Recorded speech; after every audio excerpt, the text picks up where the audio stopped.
Welcome into TYT's The Conversation. It is your host, Adrienne Lawrence. And now I am joined by senior criminal justice reporter for Insider, Haven Arecchio Egersitz. Thanks for joining us, Haven. Thanks for having me on.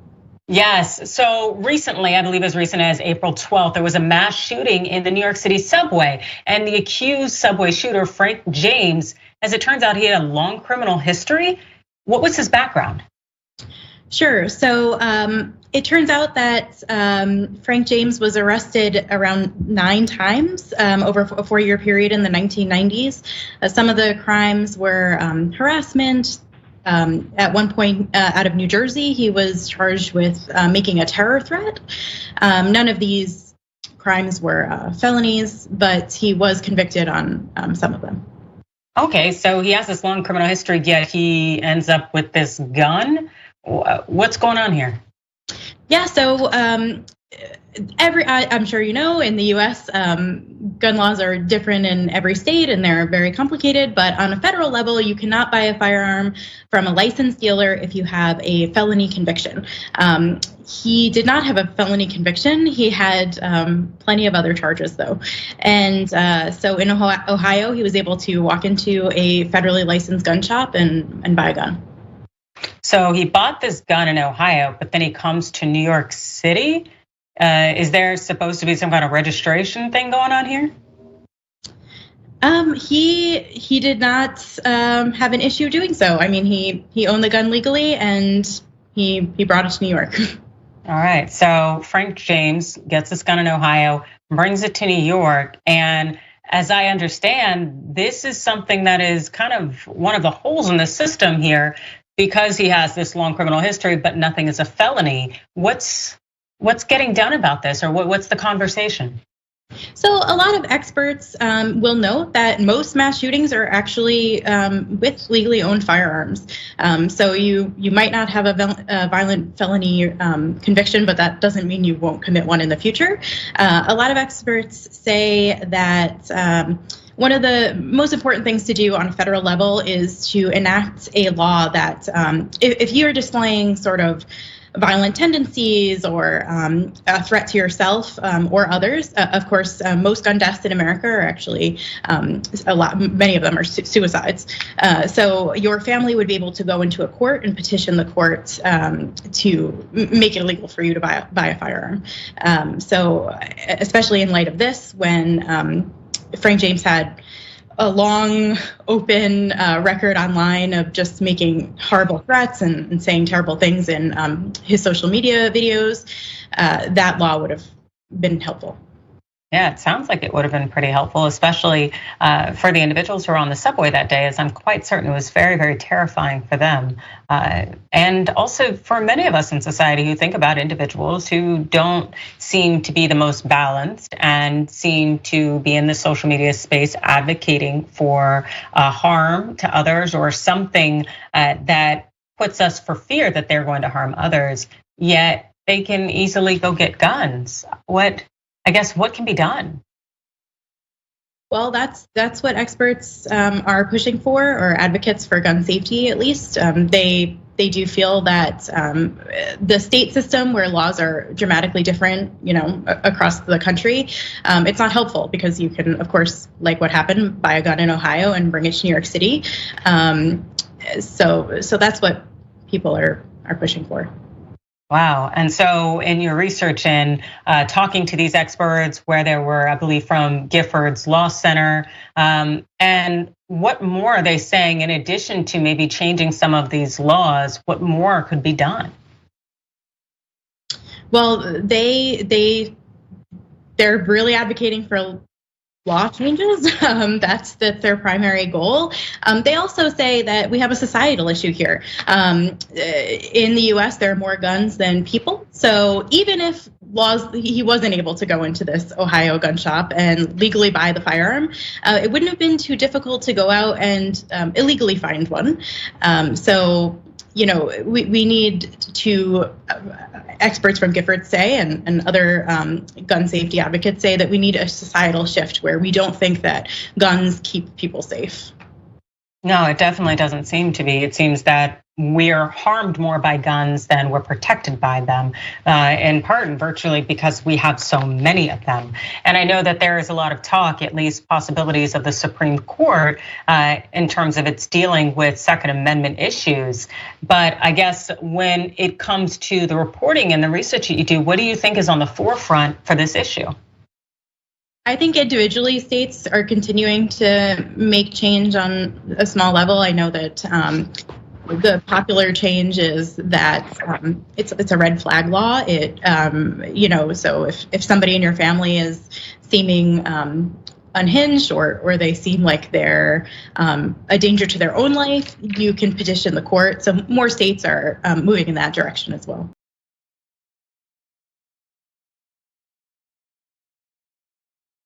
Yeah, because I would actually think that family members of people who are close to an individual can be able to detect first off if there's something that is unstable about them, and also would be the ones with knowledge of knowing whether they had a firearm on them. So I think that could be a pretty powerful thing that you have essentially gun safety advocates lobbying for. And so I hope there is some kind of change out there, and hopefully that is on the forefront, because it definitely doesn't seem to me that SCOTUS or any courts are doing anything to curb the Second Amendment. What are you saying?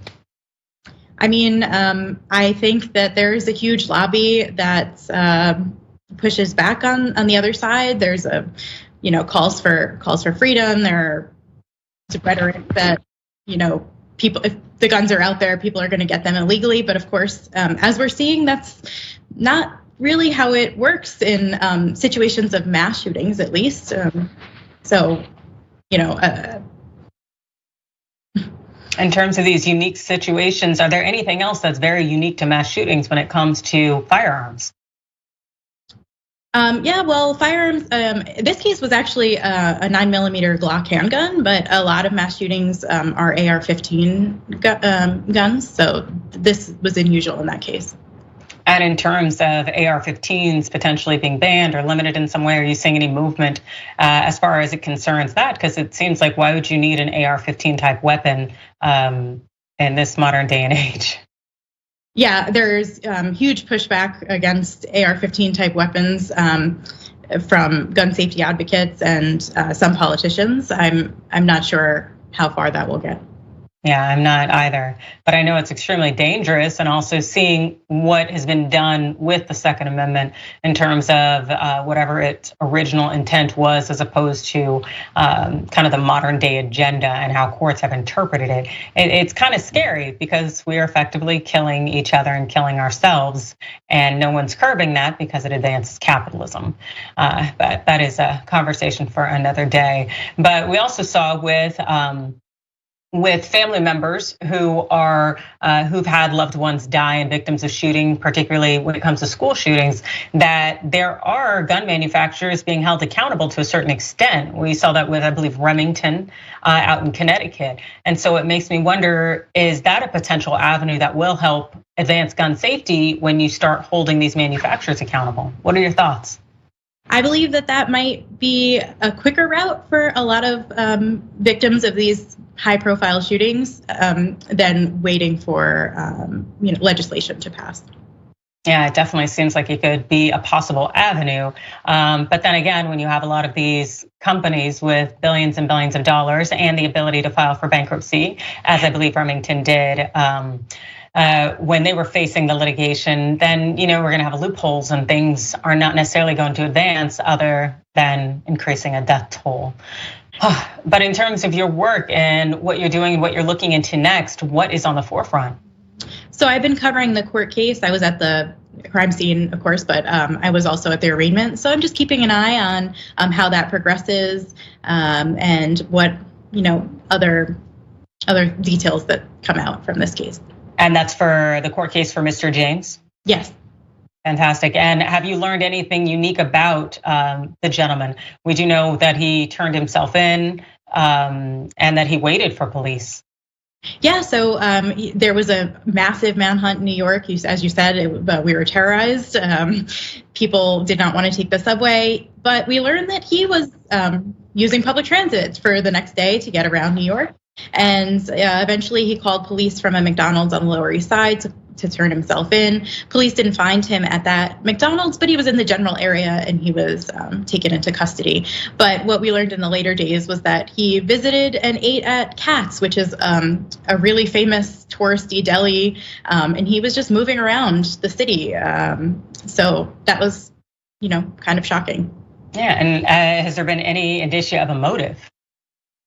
Well, the law enforcement haven't identified a motive, but it was pretty clear on his social media accounts that he had these really enraged thoughts about a whole lot of topics. One thing that he brought up quite a bit was homelessness on the subways. And he was really upset about homelessness on the subways and even at one point referenced, violence.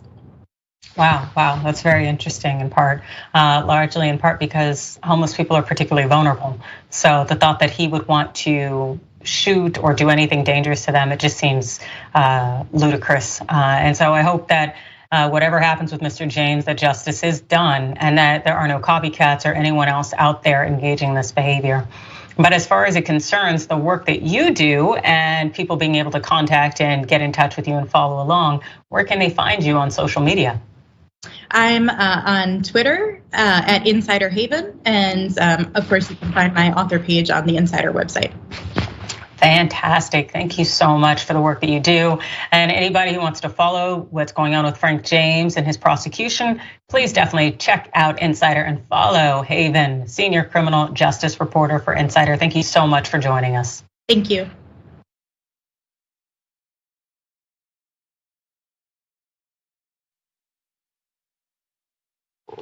It's Adrienne Lawrence with more of the conversation, and we are going to continue our conversation about guns.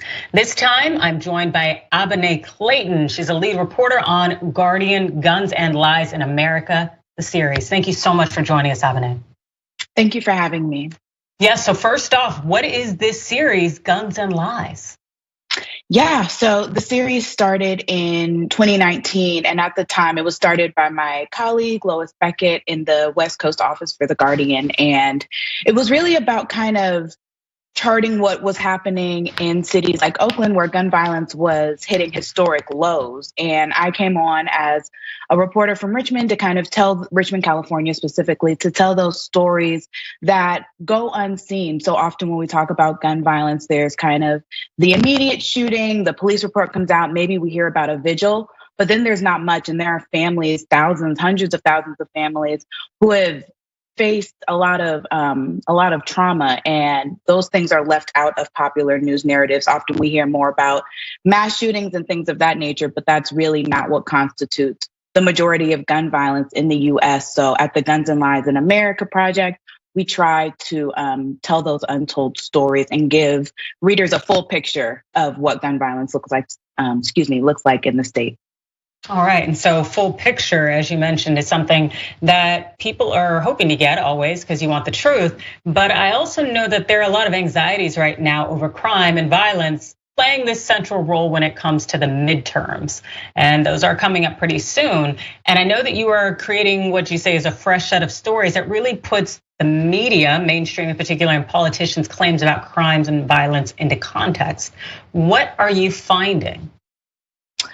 Well, one of the most interesting things that's come up in the last couple of years is that there has been an increase in gun violence, but it's been talked about in the context of this crime wave that has a lot of, political facets to it. So we are trying to create and put out stories that go beyond those narratives, that can include data and are fact-based, but also talk about the people who are being most impacted, which in the United States tends to be Black, Latino, and lower income folks.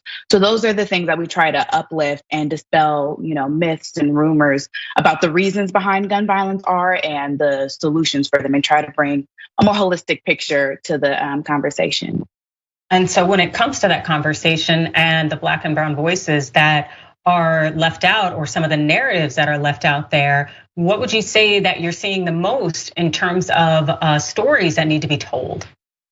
I think one thing that mainstream media, if you will, I work for The Guardian, so I don't know that I can call out mainstream media, but one of the things that I notice a lot is there's a myth that Black, Latino, lower income folks are either apathetic or complicit to gun violence that happens in their communities. And that's not the truth. That for some reason, the folks who are most impacted by gun violence are impacted because they chose to live in a bad neighborhood or because they weren't good parents. And these sort of myths and stereotypes make it difficult for people to get the services and the resources they need. It makes it difficult for folks to get the empathy necessary for there to be a kind of consensus among voters and folks in the US that we need to dedicate resources and legislation to making sure that those who are the most harmed by gun violence are also at the center of the conversations around solutions.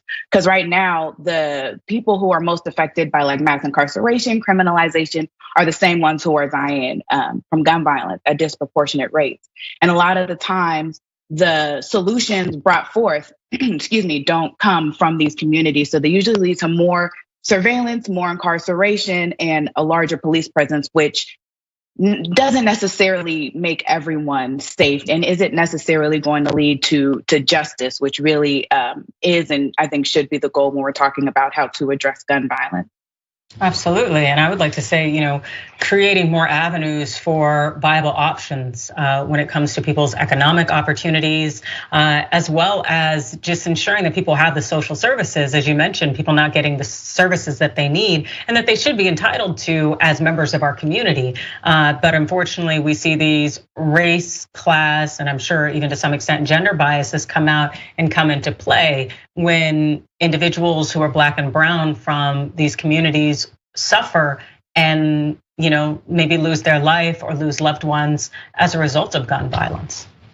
Yeah, I think you're right. And one of the things that I appreciate you saying is talking about kind of the gender and economic factors at play, because it's interesting when I do stories about gun violence, it's so specific. Like community gun violence isn't the same thing as gun violence in like a domestic situation, where you're having intimate partner violence. But for some reason, well, for a lot of reasons that we may discuss, these things are like lumped together in a way that people see it as a one size fits all. It's like, okay, either we get rid of all the guns, we put everybody who had a prior gun charge away, or, we leave people to deal with what they can. And I think one thing we try to do with our coverage is talk about the specific instances of gun violence. Violence against Black women is something that we've really been trying to pull out. It's a unique issue. It happens in circumstances that are different than what may happen with young Black men who are the most, just really impacted by this.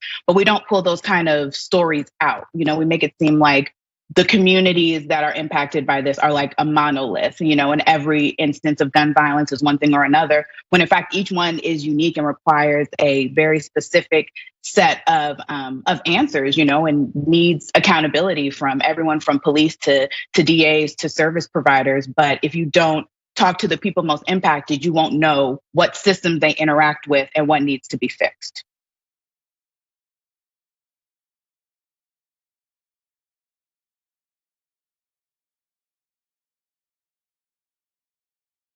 And something also that gets me is that we have a lot of these circumstances created by virtue of racism, classism, all of these isms, whether it's redlining or how cities have been structured, where you run an entire freeway right through maybe a blossoming, productive community of color, and then all of a sudden it's completely disenfranchised, and then you'll have people in leadership just shoulder shrugging it, when no, you've created this situation, you've contributed to these circumstances. So to just kind of point a finger saying it's a moral failing is not the answer in any form or fashion when you are part of the problem and you're maintaining this problem. But also to kind of build off of more of what you were speaking about when it comes to Black women in particular, which made me think of victimhood and how Black women are rarely seen as being the victim. And I know you looked into this issue of who gets to be a victim. What have you found? Absolutely, I appreciate you asking that. Early in my gun violence coverage, when I was talking to community members, one of the things they would always say to me, when I would ask, what would you like people to know about your loved one, usually a son or a daughter who was killed, they would always say, my kid was not a gang member. They did well in school. They loved puppies. They took care of babies. There were all these wonderful things.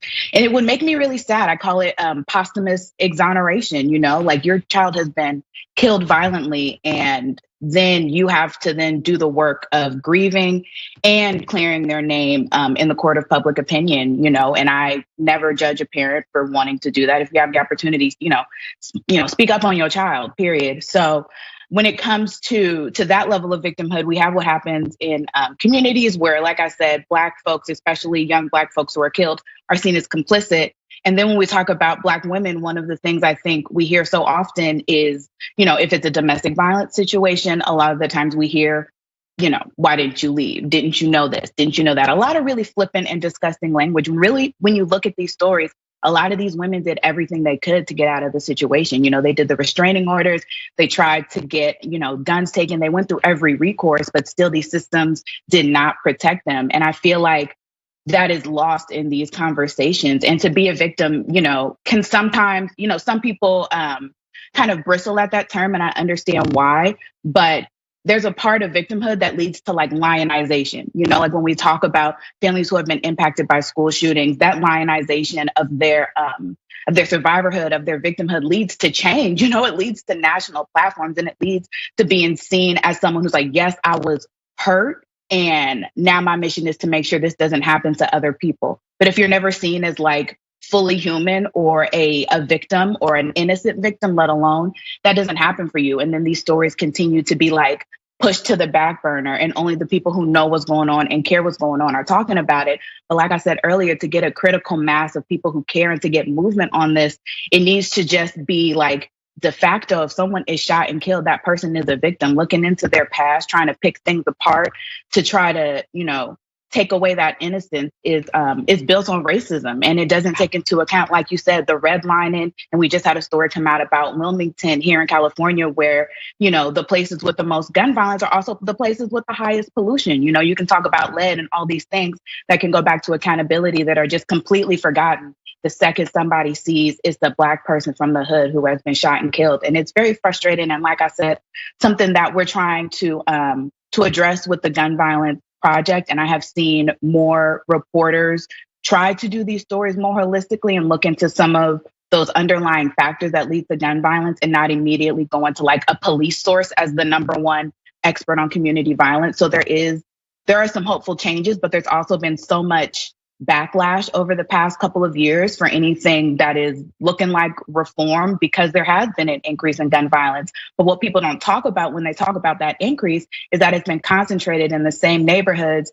that have been dealing with redlining, disparate levels of pollution, underinvestment in schools. And nobody talks about that, and it's something that needs to change. And I see progress, but there's room for more, of course. Absolutely, without question. And to be able to tell these stories and through a lens that shows individuals' humanity and actually invest in them, that's something that mainstream media, and I think no matter where you work for, you can call it out, because the fact is that we know that media is 70% plus white and male. And so we have this system that's built on patriarchal white supremacy. And as a result, certain lives are valued more than others, and certain lives aren't even seen as being lives and having any kind of humanity in them. And so the coverage is something reflective of that. So thank you so much for what you're doing in terms of covering these voices and these stories and how people are impacted by gun violence. I very, very much appreciate it. And for those out there who want to follow you and check out your work, where can they find more? So you can find my Twitter. It's Abene, spelled ABENE_rights, as in the words right. And if you look up my first and last name, Abene Clayton, on The Guardian, all of my sad and encouraging stories will come up.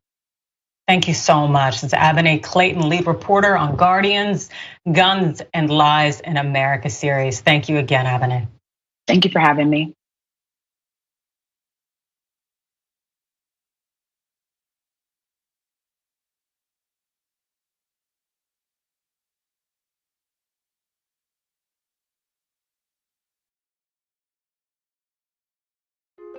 Hey everyone, Mateo Scarapore here, author of Black Buck, which is Shop TYT's first fiction book ever.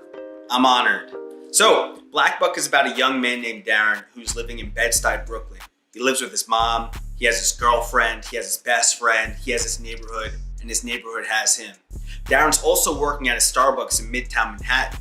And one day, this man, who's real suave and good looking, comes in and asks Darren to give him his regular. But for some reason, Darren says no. This man named Rhett Daniels, who's the CEO of a startup called Someone, located on the 36th floor of the same building, is impressed. And he invites Darren upstairs, and then he extends an offer to join his elite sales team. Darren reluctantly joins, and he soon realizes that he's not the only Black salesperson there. He's the only Black person in the entire company. So he goes through hell and back in order to make it to the top. And once there, he has status, money, power, but he says, you know what? I don't like being the token Black guy. So he hatches a plan to help other people of color infiltrate America's tech startup sales teams, redefining what it means to be a minority in the workplace.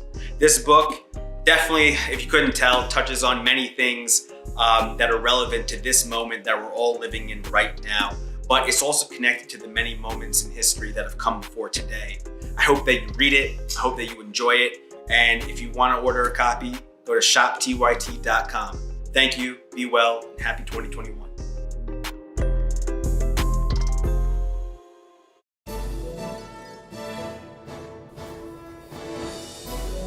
Breaking news with Brett Ehrlich. This is Brett Ehrlich with Breaking News with Brett Ehrlich. Bernie Sanders wants to break Wall Street, and he wants to break it real bad.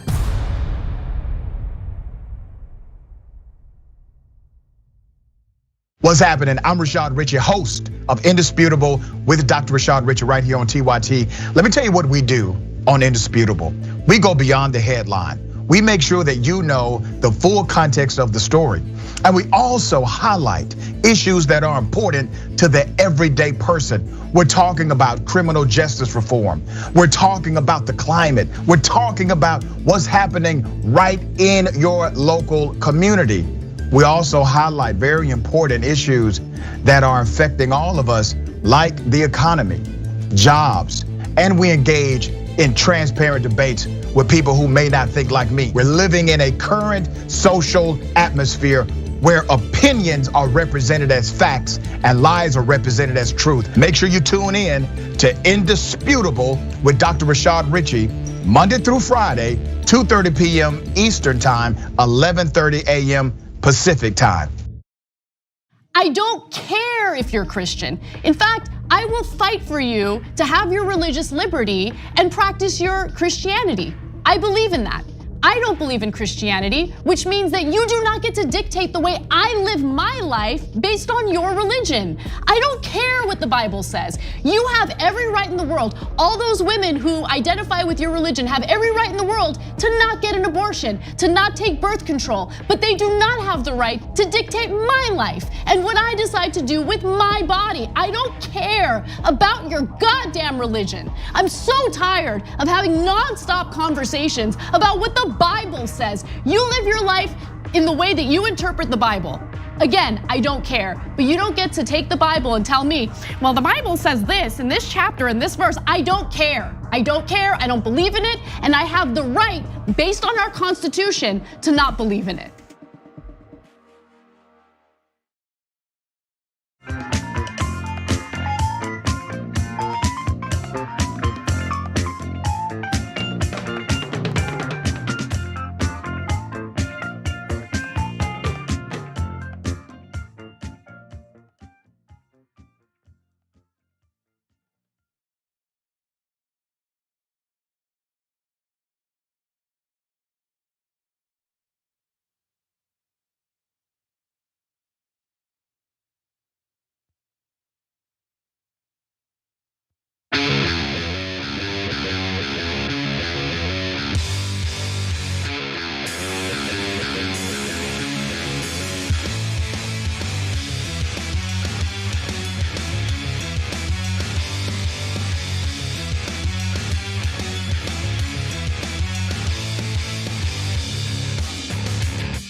All right, welcome to the Young Turks. Jay Hugaranik sparing with you guys.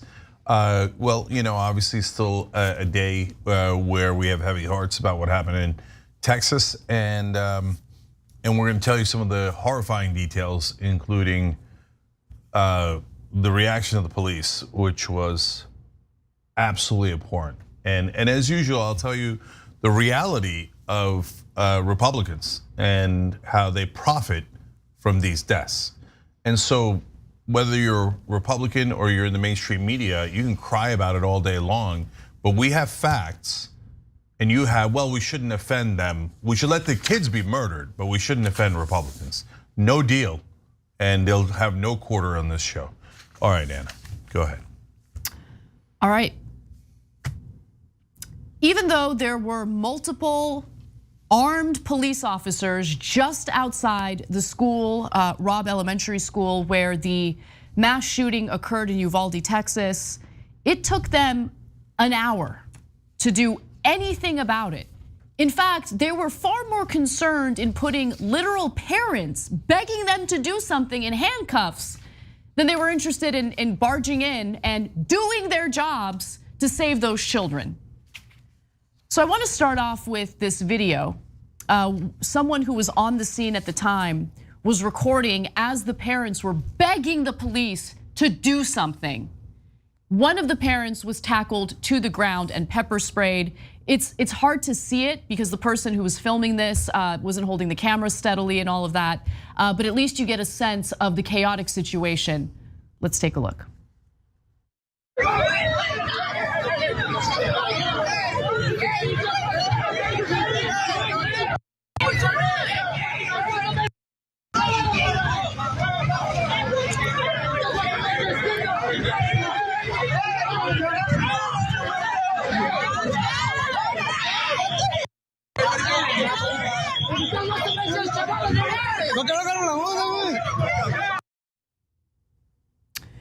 They later put a mother in handcuffs because she was asking them too aggressively to go in and save her children.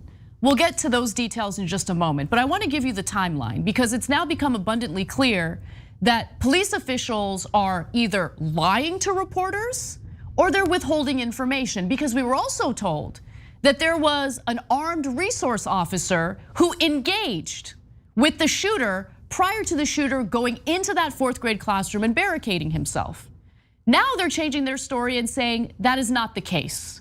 So which one is it, and why are we getting bad information?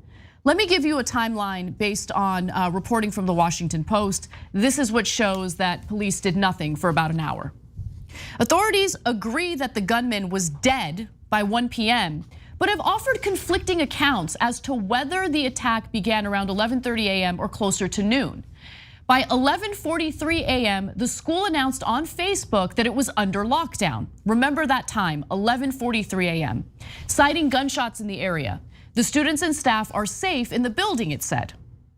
Now, in public transmissions on a radio channel used by local EMS workers, someone said at 11:53 a.m. that a lieutenant had requested a response to the area of the school. As the response was discussed, one official was heard telling first responders, please just stay back. By 12:10 p.m., a Facebook live stream recorded outside the front of the school showed police cars had established a perimeter. Helicopters were flying overhead and onlookers had gathered. 7 minutes later, school authorities announced on social media there was an active shooter at Robb Elementary. Now, after hearing the shooting, authorities said a tactical team formed a stack formation and eventually breached the classroom door and killed Ramos, the shooter, in a shootout. Ramos was in the room for some time before police entered, and it was unclear whether he killed the students when he first barricaded himself or just before the police breached the room. Now, here's where it gets interesting, and it proves that they clearly had done nothing for about an hour. Shots were still being heard at 12:52 p.m., an hour later. According to radio recordings, at 1:06 p.m., Uvalde police announced on social media that the attack was over. So Cenk, we hear over and over again that we don't need to do anything to regulate guns. In fact, we just need more guns. We need more good guys with guns to protect us from the bad guys with guns. Well, according to conservatives, there were a ton of good guys with guns just outside the school who failed to do a damn thing for an hour. For an hour. Anyway, go ahead. Yeah. So, first of all, another fact about the cops: they did not respond in the first 12 minutes when the shooter was outside the school. He spent 12 minutes outside the school before he'd ever gone in, and the cops weren't there. And so they have not explained why it took so long to get to an active shooter. He'd already killed his grandmother. He'd already driven to the school and hung out at the school for all that time. Or maybe, I don't know, they could explain it. Maybe they thought, oh, that's a guy with a gun. That's awesome. It's Texas, open carry. Carry anywhere you like. Oh, you're right next to the school. You might murder the kids. That's no problem. It's no problem in Texas. Oh, you killed the kids. Nobody could have seen that coming. No, we all could see it coming. So stop lying. So I'm gonna get to more details of how cowardly the cops are in 1 second. They're amazing facts. But look, I've told you this before, but I'll put a saying on it. You know how there's ACAB, all cops are bastards? I don't know that that's true, and we've talked about that in the past, but I'm going with ACAC, all cops are cowards. Now, and I'll tell you why, that one is indisputable. It's not because they're born cowards, it's not that they're less courageous than the average person. No, they go into the police academy and they're taught cowardice. They're taught you are more important than the citizens. And by the way, you can just ask a cop, if they're not lying straight to your face, they will tell you that it is emphasized over and over again, protect yourself first. Protect yourself first, which is the exact opposite of what we should be training them. The whole point is you're a cop that is there to protect and serve the community, and you're supposed to prioritize the citizens above your own safety. That's the whole point of a cop. It's like telling a fireman, no, don't rush into a burning building, you gotta protect yourself first. Well, then you could never do your job, right? But we accept it as normal. They say it all the time. Cops will openly say, we gotta protect ourselves first. Well, then you're a coward, and you weren't born that way. You were taught you must be a coward. Can I jump in really quick? Because something that I've heard repeated over and over again in regard to the actions of the police in this particular school shooting is that following Columbine, the training indicates that they are not supposed to wait. So I keep hearing that from intelligence officials who do their interviews on CNN. I don't believe them at all. Yeah, I question that, I really do. No, there's no way that's true.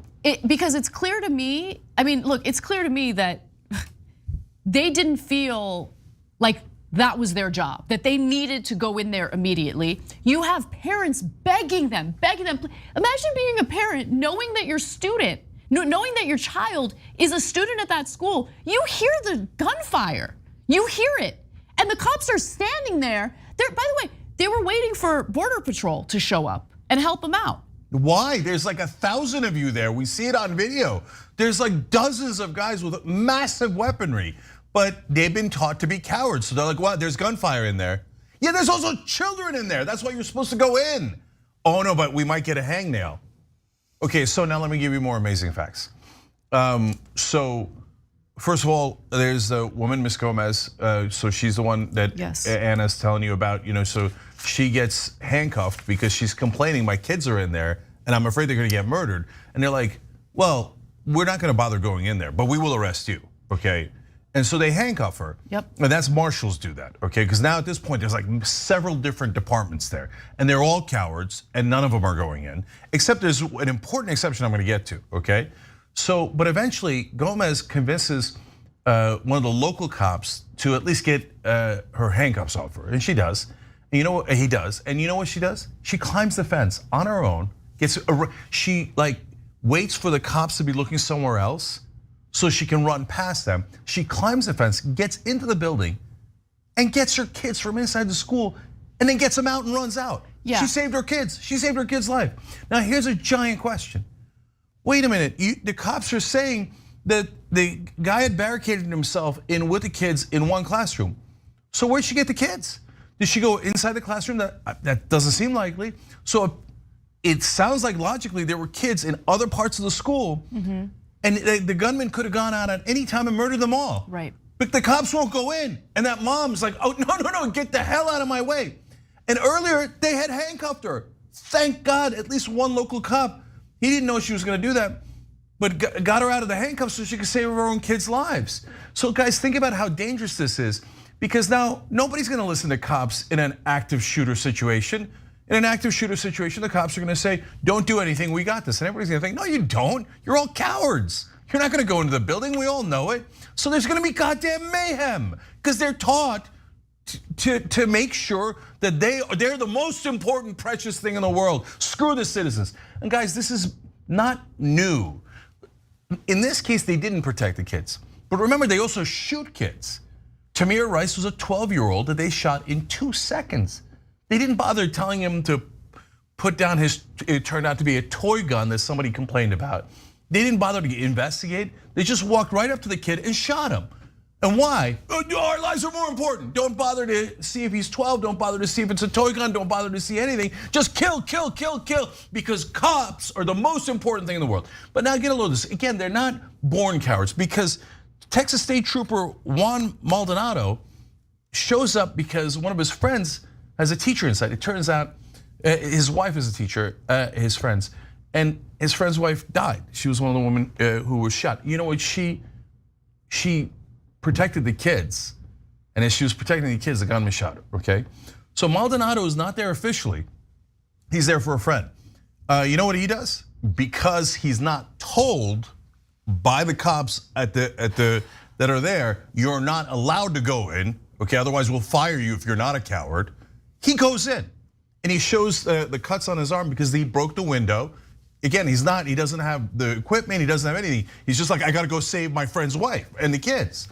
He breaks into the school, and you know what he did? They were able to, this is from the Wall Street Journal. Mr. Maldonado said he and the friend were able to enter the building to get the students out. It turns out the cops could have gotten tons of students out. They just literally chose not to. Yeah. And you know, I'm gonna go to this next video because they gave us bad information in the context of an official press conference. So let's watch and I'll tell you what they're lying about. As he was approaching, as the governor mentioned earlier, there was a brave Consolidated Independent School District resource officer that approached him, engaged him, and at that time, gunfire was not exchanged, but the subject was able to make it into the school, as the governor reported. He went down a hallway, turned right, then turned left, and there was 2 classrooms that were adjoining, and that's where the carnage began. As he was shooting, when the shooting began, we had Uvalde police officers arrive on scene, along with the Consolidated Independent School District officers, immediately breached, because as we know in officers, every second's a life. They breached it, engaged the active shooter, and continued to keep him pinned down in that location, afterwards, until after a tactical team could be put together, comprised of Border Patrol agents on the front end, some members of their BORTAC unit, which is a SWAT team for Border Patrol. Also, there was a Zavala County deputy that got into the stack, and 2 Uvalde police officers. They breached the classroom door, they went in, they engaged Ramos and killed him at the scene. So that was during the official press conference just yesterday. And today, Texas DPS now says there was no school police officer who encountered or engaged the mass shooter at Robb Elementary School in Uvalde, Texas.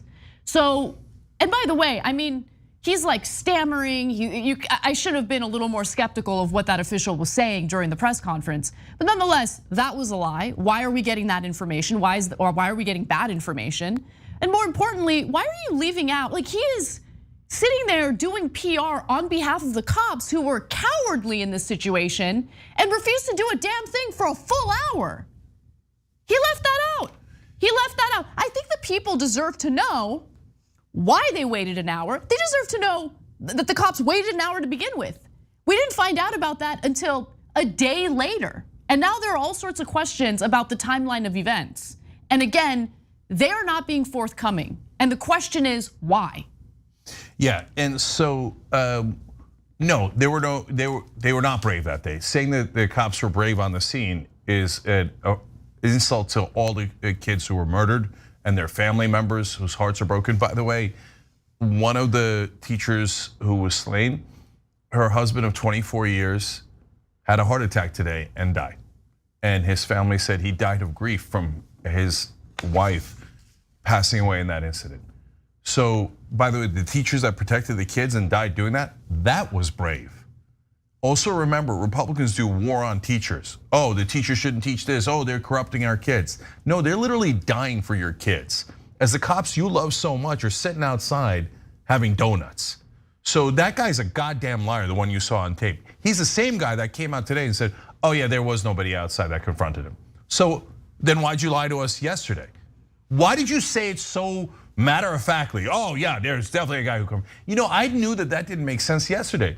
Because as soon as I heard that, I was like, wait, you're saying there was a brave officer or security guard or whatever who confronted him, but there were no shots fired. Right, that did then weird. How did he confront him? Hey, stop. I was literally gonna come on the air before he confessed to lying and ask, did he let him in the school? Because what do you mean, was the confrontation just verbal? And oh, you have a gun, you'd like to murder kids? Okay, then screw it, I'll get out of your way, you go in. No, it was a fiction. There was nobody there. They didn't show up for 12 minutes. They're lying about almost every part of it. In fact, that same guy says now, when reporters started asking him questions at a press conference, he's like, whoa. No, we're still collecting information, so we can't tell you. Collecting information, it's been 2 days. No, you're not collecting information. You're all getting together and trying to figure out, how can we lie our way out of this? Yeah, what's our story? What is the most effective lie we can tell so they don't all find out that we're cowards and we let their kids die? So that's exactly what the cops are doing right now. And everyone watching knows that. So I'm done with, and you should be done with, any politician, including Democrats. By the way, Biden's gonna go down to Texas. I bet he kisses cops' asses when he goes down 100%. there. Oh, the great cops. And nobody in the White House is smart enough to know, hey, don't applaud the cops when they're the ones who didn't do a goddamn thing. But the Democrats will kiss their ass too. And of course, Republicans love that they did nothing. They're gonna collect more money from the gun lobby after this. And don't believe anybody in the media who constantly tells you cops are so brave, cops are so great. No, they're the powerful. The cops protect the powerful and property. They obviously don't protect our kids. They obviously have no interest in that. And I want to say one last thing about his lies there. And he said, oh, then we came in and we confronted him and we killed the assailant. Did you? Because now there's a story out that he might have committed suicide. Yeah, exactly. That's exactly right. Okay, so I don't know which one of those two things We don't know what's true. We got to be honest with you guys, but the stories keep changing. And so as we continue covering this, I just want you guys to understand, we are not trying to be deceptive. We want to tell you guys the facts of the story as we do with every other story. But the story keeps changing and we don't know what the truth is. We don't know if the cops gunned him down or if he shot himself. The narrative keeps changing and it's incredibly frustrating, and you're right, Cenk, incredibly insulting to the children who were murdered that day. I mean, can you imagine being a parent and hearing these cops like trying to cover for themselves? All right, we gotta take a break. Let's do that. When we come back, we're gonna talk about the victims. It's gonna be a difficult story, so brace for impact, as Jake would say. And when we come back, we'll share that story and more.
All right, back on TYT here. Let's go to members first. Navinik says, clearly the good guys with guns couldn't stop it, or they're not the good guys, some think they are. Well, it could be both. The Dragon who says, Nee says, you know what, they're right that there is a mental health problem in America. People that think that this is normal or okay are mentally ill. People that take money from the NRA and do nothing while our children are murdered in schools are mentally ill, and that's a problem. Yes, they have a mental sickness, it's called greed. And lack of empathy. People like Ted Cruz, as we're going to show you a little bit, are sociopaths. Mitch McConnell's the biggest sociopath there is. Isaac says, cops rarely understand what a happy medium is. They either shoot at innocent black people at the drop of a hat or are reluctant to arrest those who deserve it. No, it's the same philosophy. Protect yourself, screw the citizens. Oh, there's someone who might or might not have a gun. Just play it safe. Oh, it was a cell phone. Who cares? We murdered him, right? Oh, someone has a gun in there. I'm not going to protect the citizens because that might endanger me. I might get a hang now.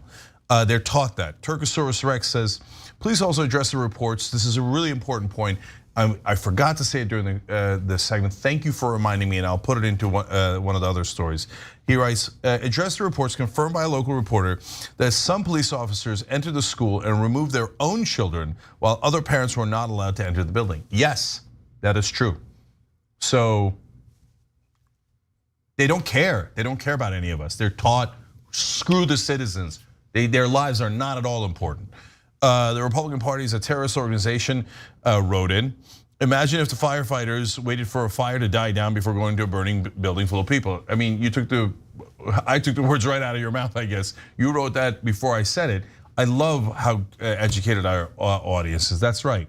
And he says, it's unimaginable for firefighters to act this way, but apparently this is normal for police. Yes, it's normal because it's taught. Jojo H said, Janky Anna, there's a meme going around saying, quote, the fact that the police are afraid of being outgunned by an AR-15 is all the evidence I need as to why they should be banned.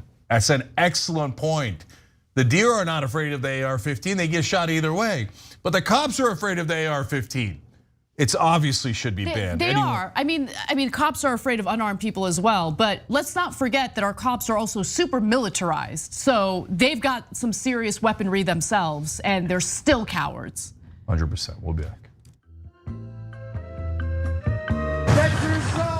God bless you.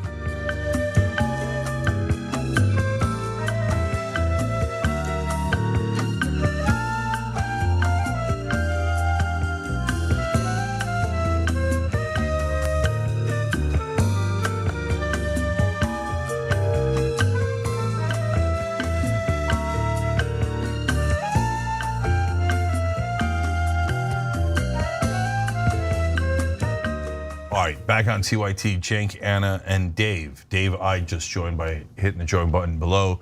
Guys, gotta stick together. We're the only ones that have the courage to tell you things as they are. You know, on MSNBC today, Katie Tur heard one of these horrific stories and she whispered, Jesus. And that made a news headline. That was like, oh wow, robotic news anchor shows emotion for a fraction of a second. Ooh. No. It's weird that got any attention. I've seen anchors crying a lot today and yesterday. Yeah, crying is like, it's not, it's safe, right? But Jesus indicates like she might be aggrieved about what happened. And you cannot be aggrieved about anyone in power. You must bow your head to the cops and the politicians. You can't go around whispering, Jesus. No. Support the status quo, Katie, otherwise you'll be in trouble. That was like a dramatic thing for the news actors. All right, let's give you more. All right, let's get to our next story. I'm a med aide, so when I arrived on the scene, they still had kids inside. They started bringing the kids out, and I was aiding assistants. One little girl was just covered in blood, head to toe. Like, I thought she was injured. I asked her what was wrong, and she said she's okay. She was hysterical, saying that they shot her best friend, that they killed her best friend, and she's not breathing, and that she was trying to call the cops. And I asked the little girl the name, and she told me, hey, she said, hey, Marie. That's how you learn.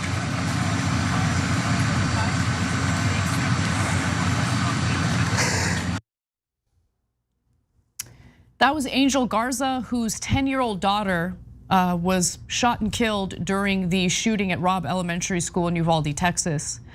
He shares more about his daughter in the next clip, and it is difficult to watch, so I want to give you that warning. But this is the reality that so many parents in America have either already faced or are terrified to face in the future.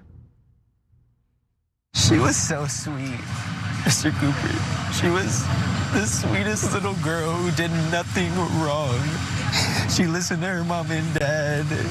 She always brushed her teeth. She was creative. She made things for us. She never got in trouble in school. Like, I just want to know what she did to be a victim. She just tried to call the police. She actually tried to call.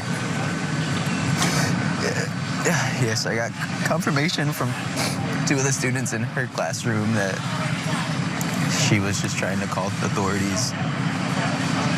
And I guess he just shot her. How do you look at this girl and shoot her?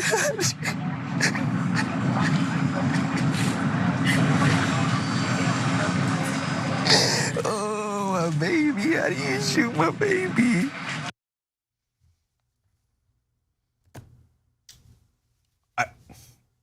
The first time I watched that, I started crying when he said, she brushes her teeth.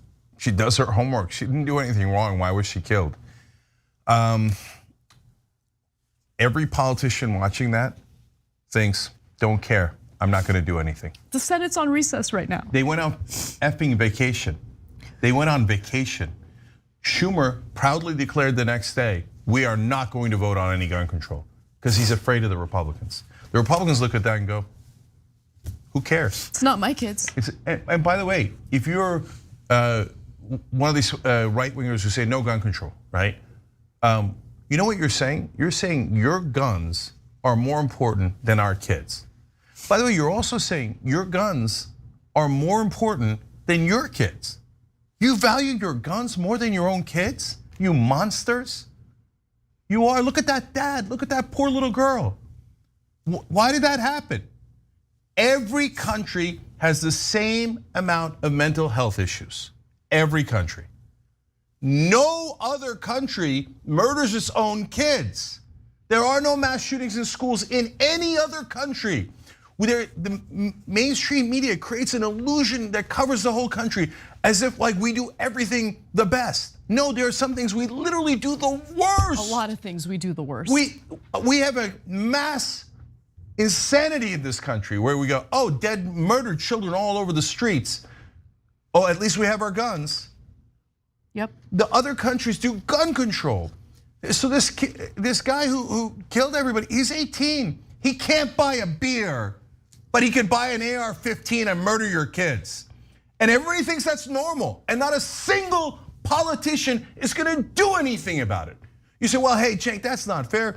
A lot of the Democrats do want to do something. They don't. Wait. Don't. Do they? Do they? Because they just went on vacation. That's right. They just went on vacation, and they explicitly promised our beloved Republicans, we promise that we won't do gun control.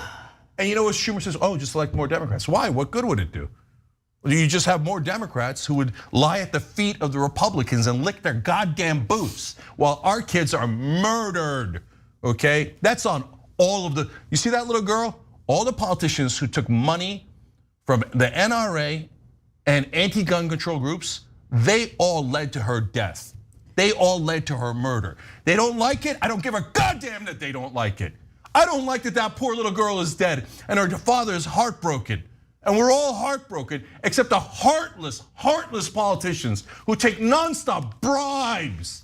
Ted Cruz has taken over $440,000 in bribes, and he watches that little girl die, and he doesn't give a damn. You know what he thinks? Oh, good, this will get me more money. This is a big controversy. The anti-gun control groups, basically the gun manufacturers who make profit off of this, will have to bribe me more. That's who these monsters are. A few years ago, there was a fundraiser for an organization that's trying to do something to change our gun laws, do something to help the families who have already been victimized by the fecklessness and the greed and corruption of our politicians who allow this to continue happening over and over again. The fundraiser was called the Sandy Hook Promise. And when I came across this, I had seen it earlier when it had first come out.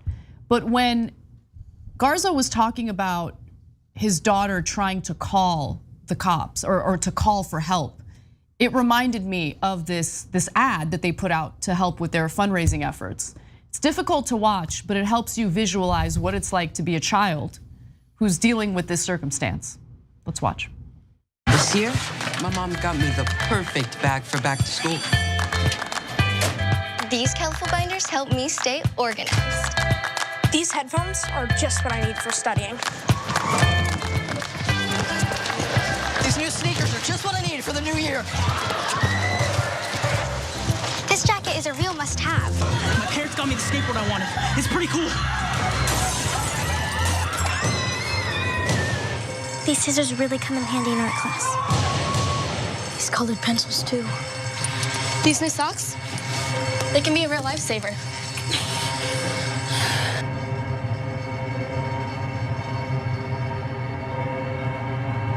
I finally got my own phone to stay in touch with my mom.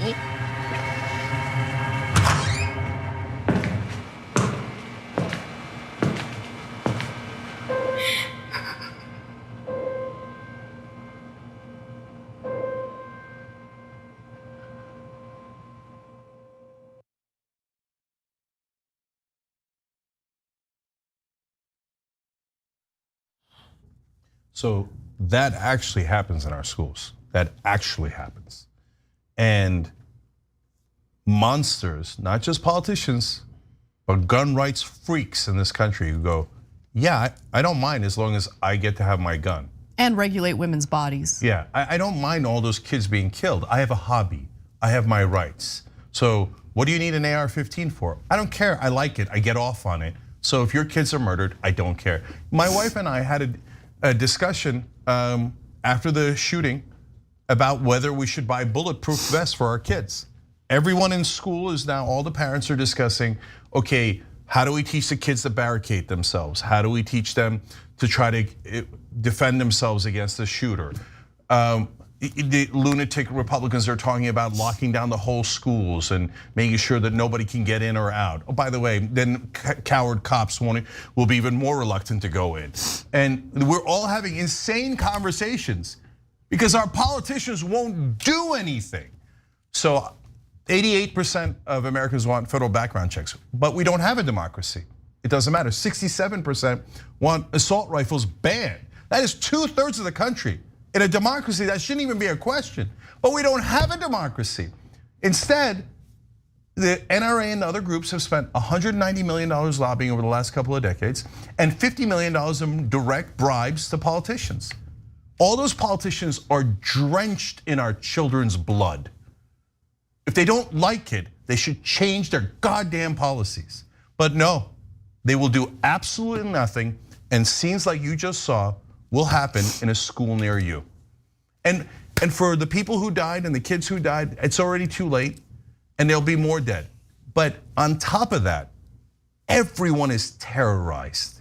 We're all scared to death for what's gonna happen to our kids. Our kids are scared to death of going to schools. There is no other country that allows this. We are the only ones who allow it because our politicians are the sickest people on earth. They are selected by donors to be the least moral people in the country. Hey, I will give you bribes to burn down the planet. I will give you bribes so you make sure that drug prices are high and people die. I will give you bribes so that you can make sure that we do no gun control so that children can be massacred in schools. And every son of a bitch Republican said, I would love to take those bribes. I would love it, and I don't mind all of your kids dying. And the Democrats, some of them took the bribes, and the ones that didn't were like, oh, our Republican colleagues and the goddamn filibuster and the goddamn parliamentarian are more important to your kids. We're all cowards, so we're gonna lay down. Jonathan Larson, our reporter, managing editor at TYT Investigates, made a great point. Congressional Democrats are like the coward cops in front of the school. They just won't go in. They just won't go in. Yeah. The Republicans let our children get butchered every day, and the congressional Democrats say, there's nothing we can do. You goddamn cowards, there's a lot you can do, and you're choosing not to do it. You're on goddamn vacation right now. Screw all the politicians. Vote every incumbent out. They're all the most corrupt people in the country, and don't ever listen to a reporter telling you to respect politicians. All right, we gotta take another break. Let's do it. Let's take a break, we'll be back.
All right, back on TYT here. Let me read more comments.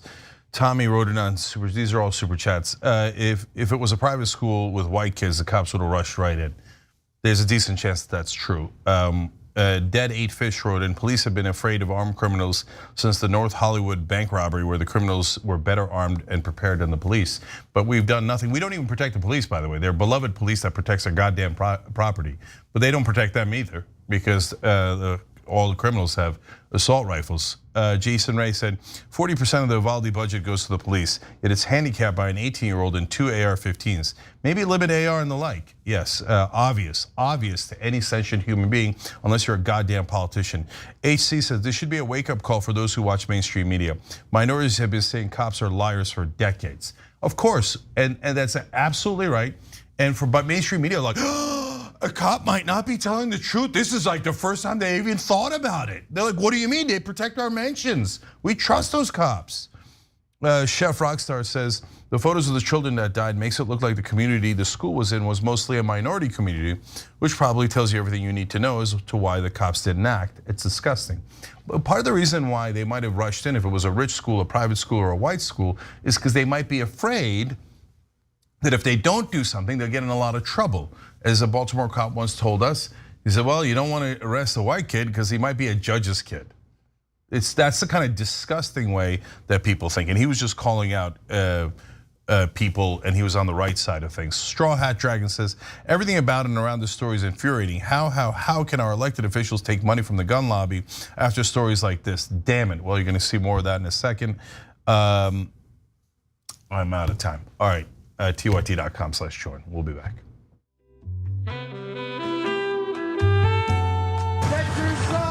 God bless you.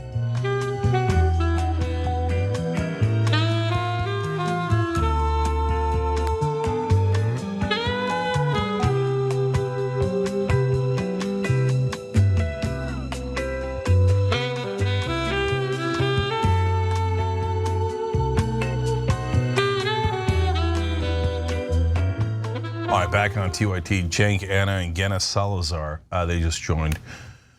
All right, more stories. Let's get to Ted Cruz still being a clown. Why you do not think that guns are the problem? Why is this just an American problem? Well, it is just an American problem, sir.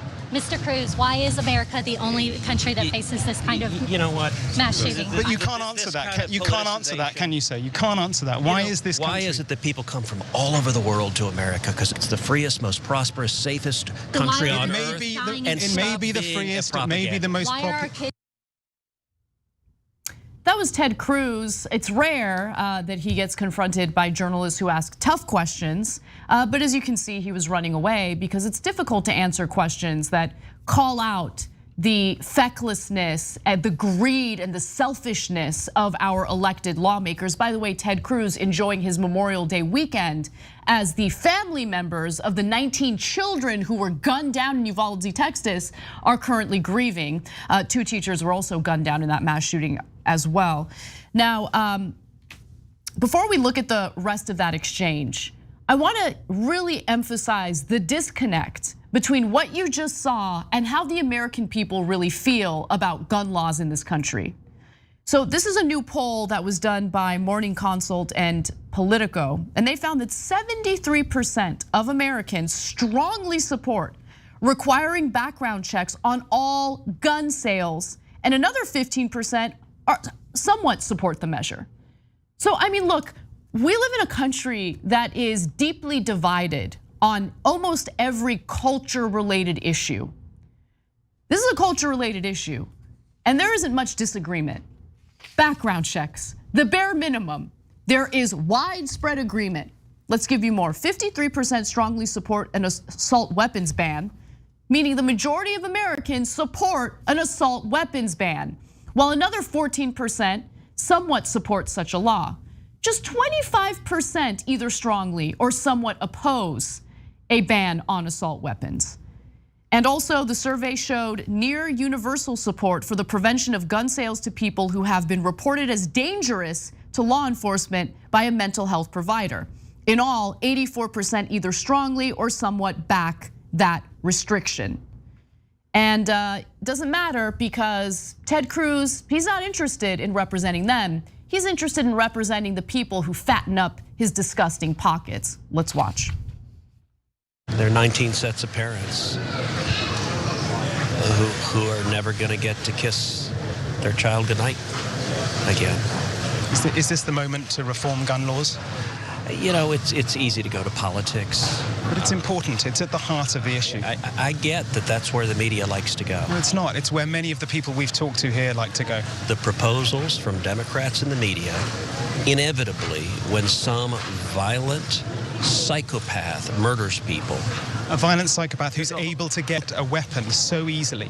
18-year-old with 2 AR-15s. If you want to stop violent crime, the proposals the Democrats have, none of them would have stopped this. But why does this only happen in your country? I really think that's what many people around the world just, they cannot fathom. Why only in America? Why is this American exceptionalism so awful?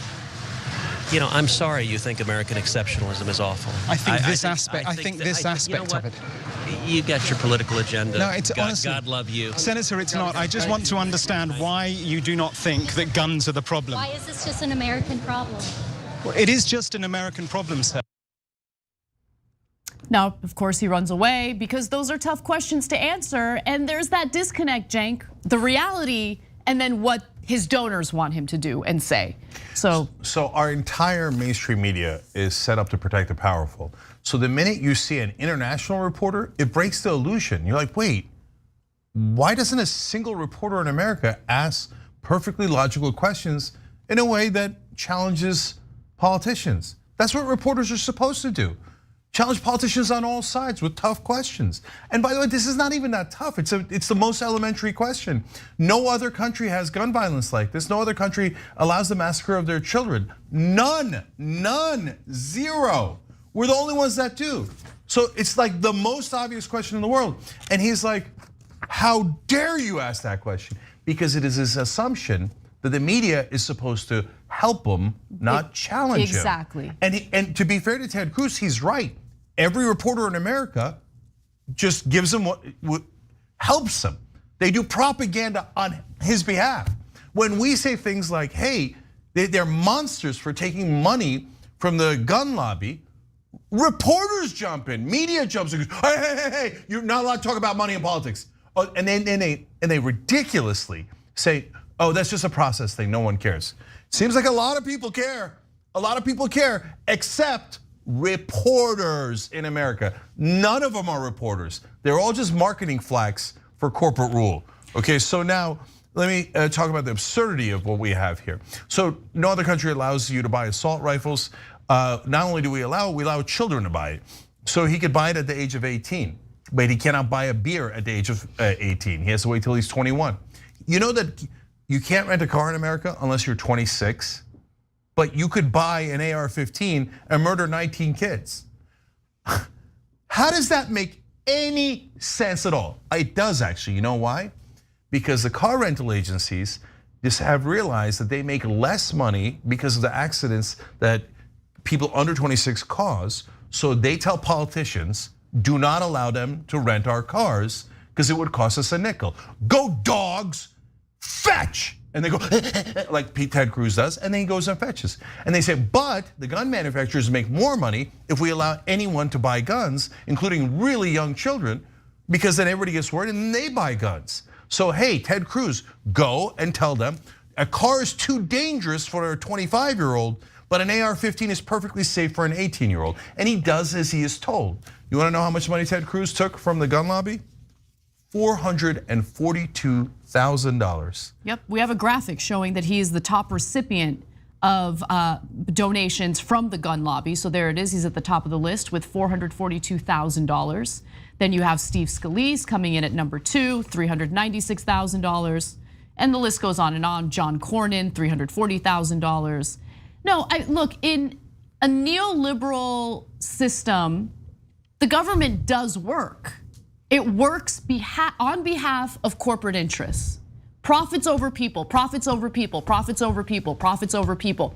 It's the case that Cenk laid out perfectly when it comes to why there's an age, requirement for being able to rent a car. It has to do with profit.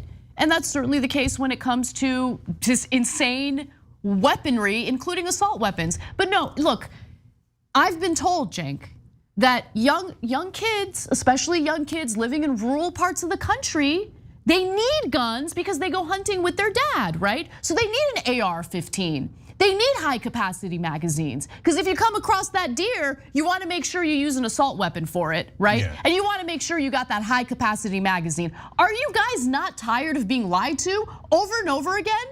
And are you not sick to your stomach about the fact that the NRA didn't even have the decency, didn't even care to like at least postpone their conference in Texas? They're still gonna have their conference this weekend in Houston. Right now, Greg Abbott, Ted Cruz, and Donald Trump are set to attend.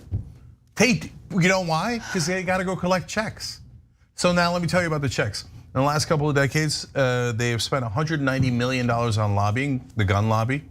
Now, people who are against guns, in favor of gun control, are also spending money, but it's just their own money. They don't make profit off of it because they're not gun manufacturers. So they only spent $30 million. So they were massively outspent, because every dollar that the gun manufacturers put into the pockets of people like Ted Cruz, they make $2 or $3 back.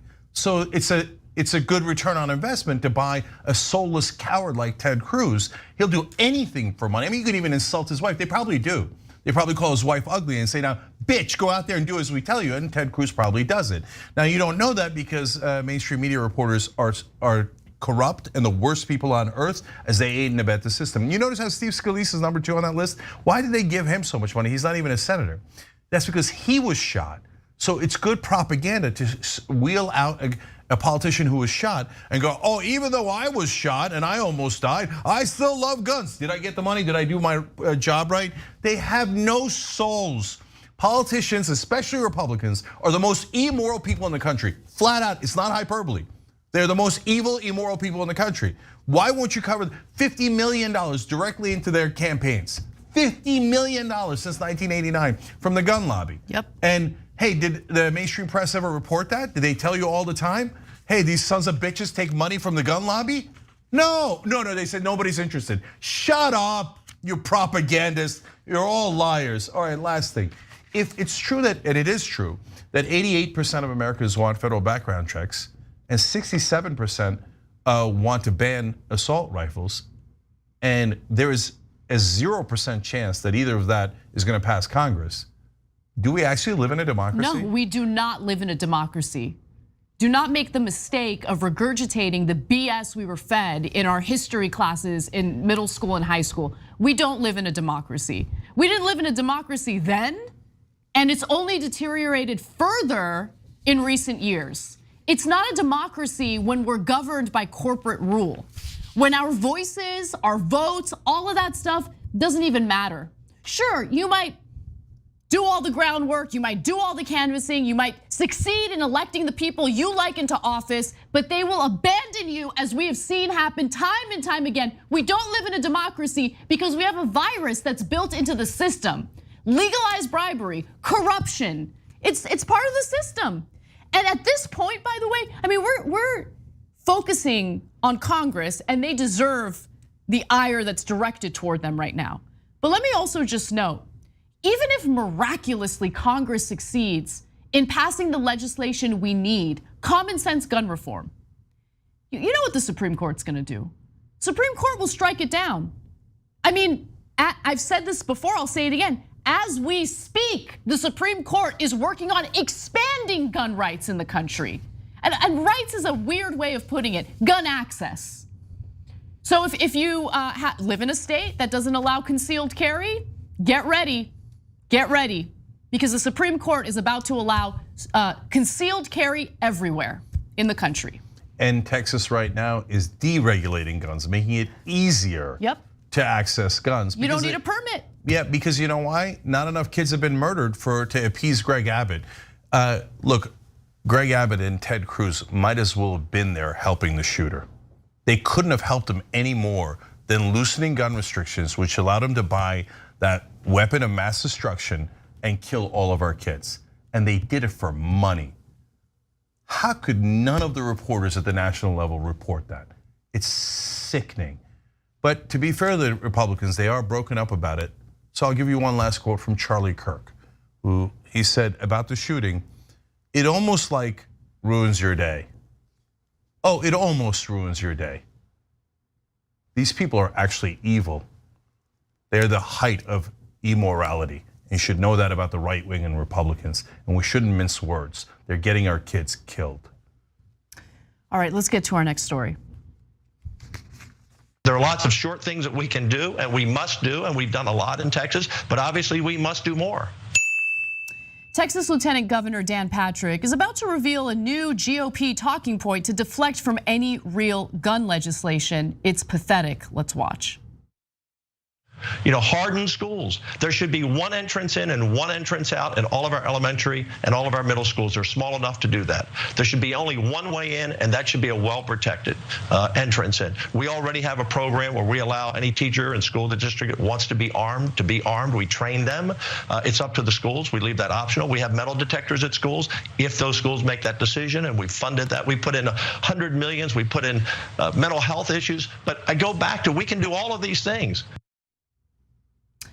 And that is the narrative that is playing out because look, everything else that right wingers have been saying about preventing school shootings has been debunked. You have armed cops standing outside the school for an hour doing nothing. So the good guy with a gun narrative doesn't work. It's been debunked. What do you do next? Oh, I know. Let's create prison-like environments for our students. Let's create a fire hazard, so there's only one entrance and one exit into the school. That'll be great. So he puts the signal out there, and guess what? It's regurgitated by all the other coward Republicans in the country, including Ted Cruz. Let's watch. You want to talk about how we could have prevented the horror that played out across the street? Look, the killer entered here the same way the killer entered in Santa Fe, through a back door, an unlocked back door. I sat down at round tables with the families from Santa Fe. We talked about what we need to do to harden schools, including not having unlocked back doors, including not having unlocked doors to classroom, having one door that goes in and out of the school, having armed police officers at that one door. Let's also use some barbed wire and let's put the kids in handcuffs as they're entering the school to ensure that if they do have a gun, they won't be able to access it. I mean, you guys like this? All the Republicans who love watching the show because they hate watching us for some reason, you like this? Is this where you send your kids? Is this what you want? Is this the country you want to live in? How the hell does anyone defend this garbage? How? How does anyone, a ton of people who defend it have kids themselves. How do you see what's happening in the country and think that you're untouched by it? We're all sitting ducks. We live in a country with a bunch of cowardly cops that stand out there for an hour and don't do a damn thing. We have politicians who have created a sense of lawlessness in this country. I mean, do you think you're safe? Your kids will probably get shot up. Are you gonna be spouting the same garbage talking points? I don't have kids, okay? And I see this, I see what's happening in the country. It blows my mind that there are parents who have young kids who still think, no man, no Second Amendment, all of our other rights have limitations, but when it comes to guns, no limitations whatsoever. You guys make me embarrassed to be an American. And then they want to turn around and tell women, oh, we care about babies. We care about babies. So we're gonna go ahead and decide what you can and can't do with your own body because we allegedly care about babies. You don't care about a damn thing. And I'm so disgusted with our lawmakers for being so craven and so concerned with their own goddamn financial health that they turn their backs on us, watch children die in cold blood, and then go on vacation. Memorial Day weekend, time to get together with the family, have a barbecue, and not think about the families who just lost their kids in another mass shooting in this country. So now let's break down the terrible ideas of the Republicans. So if you jam the kids in a cave, there's only one way to get in. Everything else is locked down. They're in a maximum security prison, I mean school. And what if the shooter gets past the one security guard? then it'll be near impossible for the cops to go in, especially because they're cowards. And they'll say, well, it could hurt me. I don't want to, I mean, your kids are dying, that's not my problem, especially if they're poor or brown, so they'll use it as an excuse to not go into school. Because once you get past that one door, it's super easy to barricade it, as this guy did, with a door inside the school. Then they'll use that as an excuse. It's the world's worst idea, let alone the fact that we're sending our kids to like concentration camps because the right-wingers have to have their guns. Guys, it's very literal. They're telling you, we care more about our guns than we care about your kids' lives. We would rather have hundreds of kids murdered throughout the year with assault weapons than lose our hobby. Because it's not for hunting, it's not for self-defense. An assault rifle is so some right-wing jagoff can go into the woods and be like, yo, like you think he's Rambo and get off on it. And he knows that it kills the kids, he doesn't care. Look, a lot of the right wing are sociopaths. So if you told them, look, no other country has these kind of mass shootings because they don't allow assault rifles. We're the only ones that allow assault rifles, and our kids are butchered on a daily basis. They will tell you, I don't care. I'd rather have my gun than your kid. That's a fact that you can't say, well, no, just as many kids would die if we passed a ban on assault rifles, ban on the amount of ammunition that you could put in, not more than 10. If we did a federal background checks, if we actually did said, hey, if you're on the terrorist list or you've got a mental health issue that was reported to the authorities, you can't have a gun. They're like, no, because they're all crazy. And so they think, and a lot of them are criminals themselves. Oh, well, look, in the past I did this and this, and I still want to have a gun. I still want to be able to murder things. And so, and the teachers, and you saw that monster say, well, we're arming the teachers in Texas. I've told you this before. That means they literally teach the teachers which of their students to kill, okay? Now, you say, why? A lot of the shooters are actually students in the school. This guy was not an active student in that school, but he's from that district. So he might have gone to that school earlier in his life. So you teach the teacher. Now remember, if Bobby comes in, he's probably a good guy, don't kill him. But if Johnny comes in, he's a little unstable, you might want to kill him before anything else happens. This is what we teach our teachers. And everyone pretends like it's normal. It's not at all normal. The rest of the world is looking at us like we're lunatics, and it's because we are. It's the root of the problem is money. Slime balls like Ted Cruz and Dan Patrick take money, and we've told you Ted Cruz has taken $440,000 from the gun lobby. And he says, well, as long as you're paying me, I don't mind dead kids. So Dan Patrick, Greg Abbott, and Ted Cruz, they couldn't have helped that shooter anymore if they were on the scene and had opened the door for him. We got to take a break. When we come back, we've got more stories to get to, including perfect combination, endless gun violence and primetime cable news hosts like Tucker Carlson calling for civil war. Perfect combination. Come right back. God bless you. You're about to watch some behind the scenes footage of the Young Turks. Ooh. Now these are partial videos. If you want to get all of them, you become a member, go to tyt.com/join, and you'll get all the behind the scenes of me, Anna, John, JR, a little bit reality show like tyt.com/join, and enjoy this. You know what you're seeing behind me? Jersey, hold. Watch me flip this camera. However I flip it. Do I flip it like this? No, I just took a picture. I'm bitzing right now. What?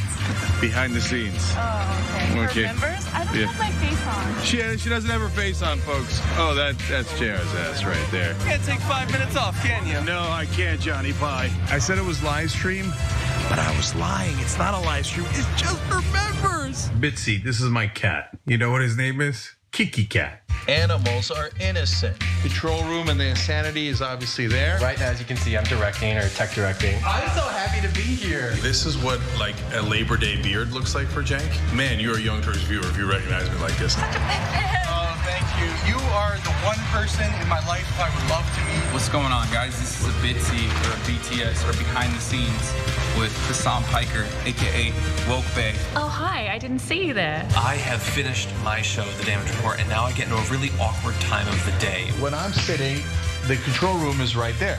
so I can see Bart. This is the Pittsburgh office, by the way. Referred to often as the boiler room. You see how it's ripped? Is it super unprofessional to wear that at a business meeting? Or am I like cool, rebel? I just finished doing the power panel and I'm fired up. What do you do for TYT?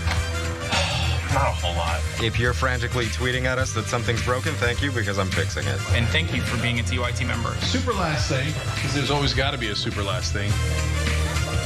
Oh, that was disastrous. This has been behind the scenes, behind the scenes. Welcome to Indisputable. I'm your host, Dr. Rashad Richard. We got a lot happening today. But what do we do on this show? We tell the truth. You know why we tell the truth? Because the truth is simply indisputable. Rashad, great to be here. Congratulations on the new show. And I gotta let everybody know that Rashad and I go way back. Here's the pattern that we see in all of these Karen stories. They think they own stuff they do not own. Now, where does that come from? I don't know, maybe slavery. Maybe they think they should still own black people. This is what happens when Karens weaponize the police.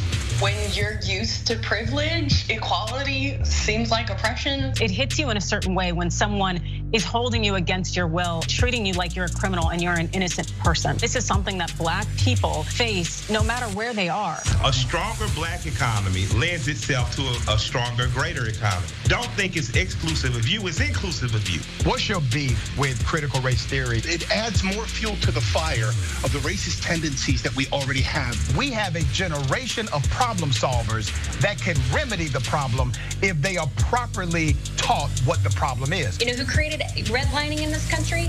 It was the white liberal. I don't give a damn who created it.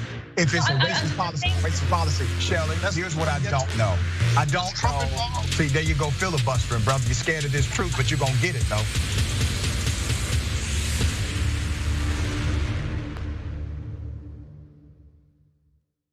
Climate is changing fundamentally, extremely, and non-linearly. It's becoming worse now. It's not when the levees burst that is the problem. It's in the anticipation of that. So I hope every human being is safe. And by human beings, I do not include multinational corporations, especially the ones that started climate change in the first place. What we're currently doing right now in cutting emissions is clearly not enough. There will be ramifications to what Trump is doing. I don't want people to suffer, but I feel like there's gonna be a lot of suffering because we have an imbecile as our leader.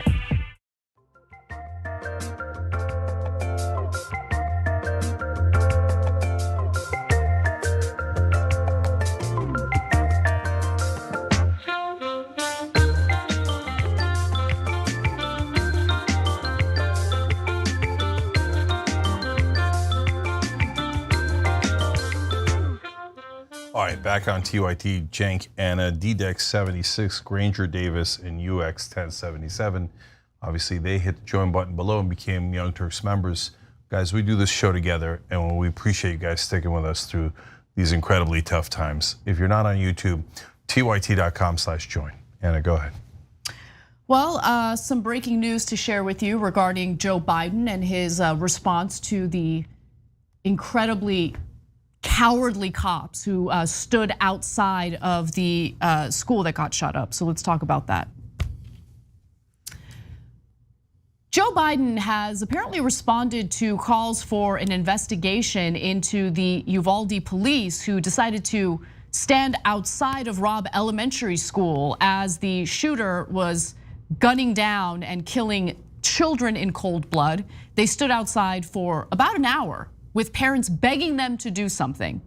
Well, during a recent press conference, apparently the press secretary was asked whether Biden's gonna do anything, right? Asked at the briefing whether Joe Biden would call for an investigation into the police's actions at the shooting, Karine Jean-Pierre, the White House press secretary, responded, quote, "The president has the utmost respect for the men and women of law enforcement. We won't prejudge the results from here at this time." And it appears that he's just gonna stand with the cops who again were these giant cowards who were heavily armed and decided to do nothing for an hour. They called for backup. That's it. Earlier in the show, just about an hour ago, I told you that Joe Biden was gonna go to Texas, and I predicted that he would go there and kiss the cops' asses. Well, I was wrong. He did it before he even went to Texas. So the whole country is furious with the cops who cared more about their own safety than saving the lives of those kids. There was an off-duty cop who went and saved some kids because the other cops that were on duty wouldn't do anything. There was a parent, a mom, who the cops arrested because she was trying to get in and save her own kids. Luckily, she got out of the handcuffs. She went in and saved her own kids without any weapons. But the cops, fully armed with incredible military-style weapons, refused to go in. Total and utter cowards. Why? They've been trained to be cowards. Don't ever risk your own life. Who cares about the citizens? Is Joe Biden, of course he wouldn't say 1% of that, but he's going in the opposite direction. The cops are awesome. You know why? Because Joe Biden's a goddamn Republican. He's always been a Republican. He's always been a Republican. 1994, he passed the crime bill, which was get tough on crime, incarcerated millions of people in this country. And he bragged about it his whole life. In the Democratic primary in 2020, it would have hurt him. So the entire mainstream media never talked about it. The reason we need criminal justice reform is because of Joe Biden. And Joe Biden bragged about working with segregationists who hated black people like Strom Thurmond to pass that bill. He's like, oh, me and Strom, even though he was a segregationist, we got along great. I know, Joe, because you're a goddamn Republican. And so a lot of idiots in Washington thought, oh, Joe Biden's gonna help progressives. He's got this progressive agenda. How much of that did he pass? Zero, none, zero. It was what did we tell you? The Trojan horse, right? Yes, of course. What did we tell you? We told you Joe Biden's a goddamn Republican. He doesn't mean any of his agenda. He won't pass any of those things. All he'll pass is pro-corporate bills. What's the one major bill he passed? Other than COVID relief, which the Republicans also did. He passed the infrastructure bill, and a lot of Republicans voted for it. Why? Because it was a corporate pork bill. He did exactly as we predicted overall, and today he did exactly as we predicted. But if you turn the rest of the media, they're like, oh no, yeah, you gotta kiss the cops' asses. You gotta get in there and clean it good, Joe. Oh, I can't believe you said that about the president. You have to respect the president. Why? Why do I have to respect the president? What a weird thing for a reporter to say, you have to respect the powerful. No, you're supposed to challenge the powerful. I think Joe Biden is impotent. They're supposed to challenge the powerful. That's the whole point of their job. I guarantee you, if they see this clip, everyone in the media would yell at us and not Biden. How dare you say that about the president? You have to kiss his ass while he's kissing the cops' ass. No, I don't. No deal. Joe Biden's a loser. He's a right-winger. He's proven it in every shape and form. You think he's gonna pass a single bill to help those kids? I guarantee you right now he isn't. Yeah, I'll tell you ahead of time, write it down in stone. He's gonna go, like he did that night. I mourn, so I wanna comfort your thoughts, prayers. I'm not gonna do anything. He didn't propose a single piece of legislation. He still hasn't done it. He hasn't, and even if he does, it's all theater. They already went home, they're on vacation. Chuck Schumer, the next day came out and proudly declared, we are not going to do anything. Because he's scared of the Republicans. Oh, what if they run on, saying the Democrats are gonna take the guns away. They're scared of their own shadow, and they all work for the same goddamn donors. Joe Biden is utterly useless. All right, let's get to our next story. A person who is intent on committing violence is very hard to stop under any circumstances. An act of Congress isn't gonna do it, neither will gun control. There are more guns in this country than there are people. There always have been. However you feel about that fact, you can acknowledge that we will never get rid of all of those guns. The Constitution prohibits that, and you would set off a civil war if you tried to do it. That, of course, was Tucker Carlson, who never misses an opportunity to talk about civil war, to incite the possibility of a civil war. It's what he likes to do. He loves to spout the white replacement theory conspiracy. It's his bread and butter. That's who Tucker Carlson is. And on the heels of a tragic mass shooting where 21 people in a 4th grade classroom were shot and killed by a mass shooter, he decides to mention civil war if anyone dare to suggest common sense gun reform. Now, before we get to some of the other conservatives who are also spouting violence in response to what's going on right now, let's go on to the next clip that shows Tucker Carlson alleging that the NRA, which has caused this mess, is actually very powerless. Oh, yeah. The NRA declared bankruptcy last year. The NRA is a husk. In 2021, for example, the tech company spent more than $70 million lobbying Congress. Big Pharma spent $92 million lobbying Congress in the first quarter of 2021 alone. The NRA spent just $2.2 million total lobbying in all of 2020, a presidential election year.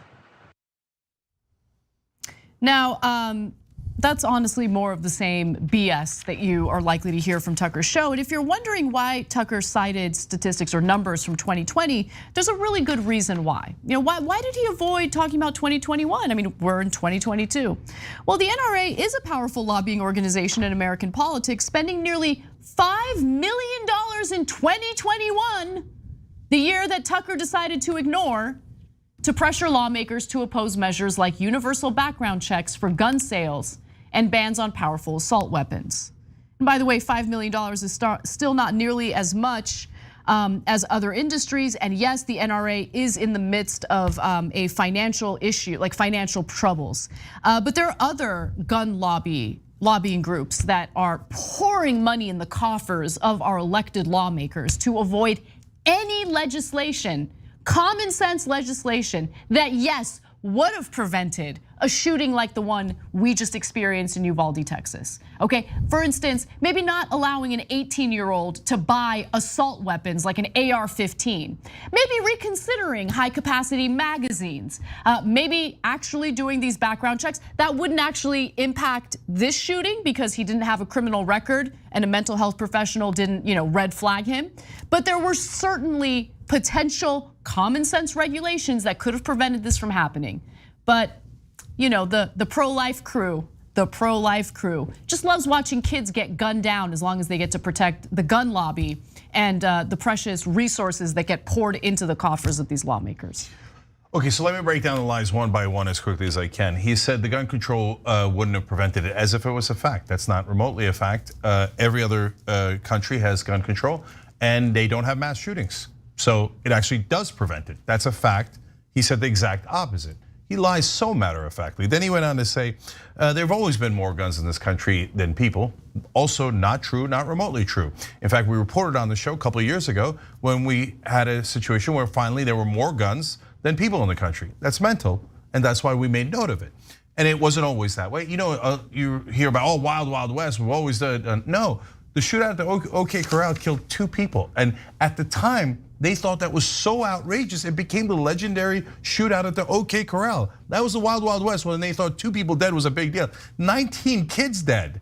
No, the country's gotten way more violent, way more guns, and Tucker pretends that that's not true. It's what our founders would have wanted, Cenk. Our founders, the founders of this country would have wanted 19 kids to be gunned down in a 4th grade classroom. That's the freedom that they were hoping for. So that brings me to the founders perfectly. So he said, well, of course the Constitution prohibits this, as if it prohibits gun control. Well, the Second Amendment, they always talk about it. But have you ever read the Second Amendment? I'm sure a lot of you have, but no right-winger has actually read it. It says, a well-regulated militia being necessary to the security of a free state, the right of the people to keep and bear arms shall not be infringed.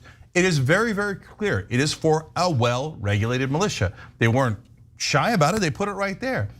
A well-regulated militia. Well, in fact, it's the only part of the Constitution that talks about regulation. It says guns must be regulated. Instead, they flipped it on its head, saying guns must not be regulated. And everybody takes it, and because our reporters are the worst in the world, we by far the worst reporters in the whole world. All they do is kiss the ass of the powerful, because the Democrats are the worst party in history. They never even quote the Second Amendment to anyone. They just surrender instantly, right? Now, the final and most important lie.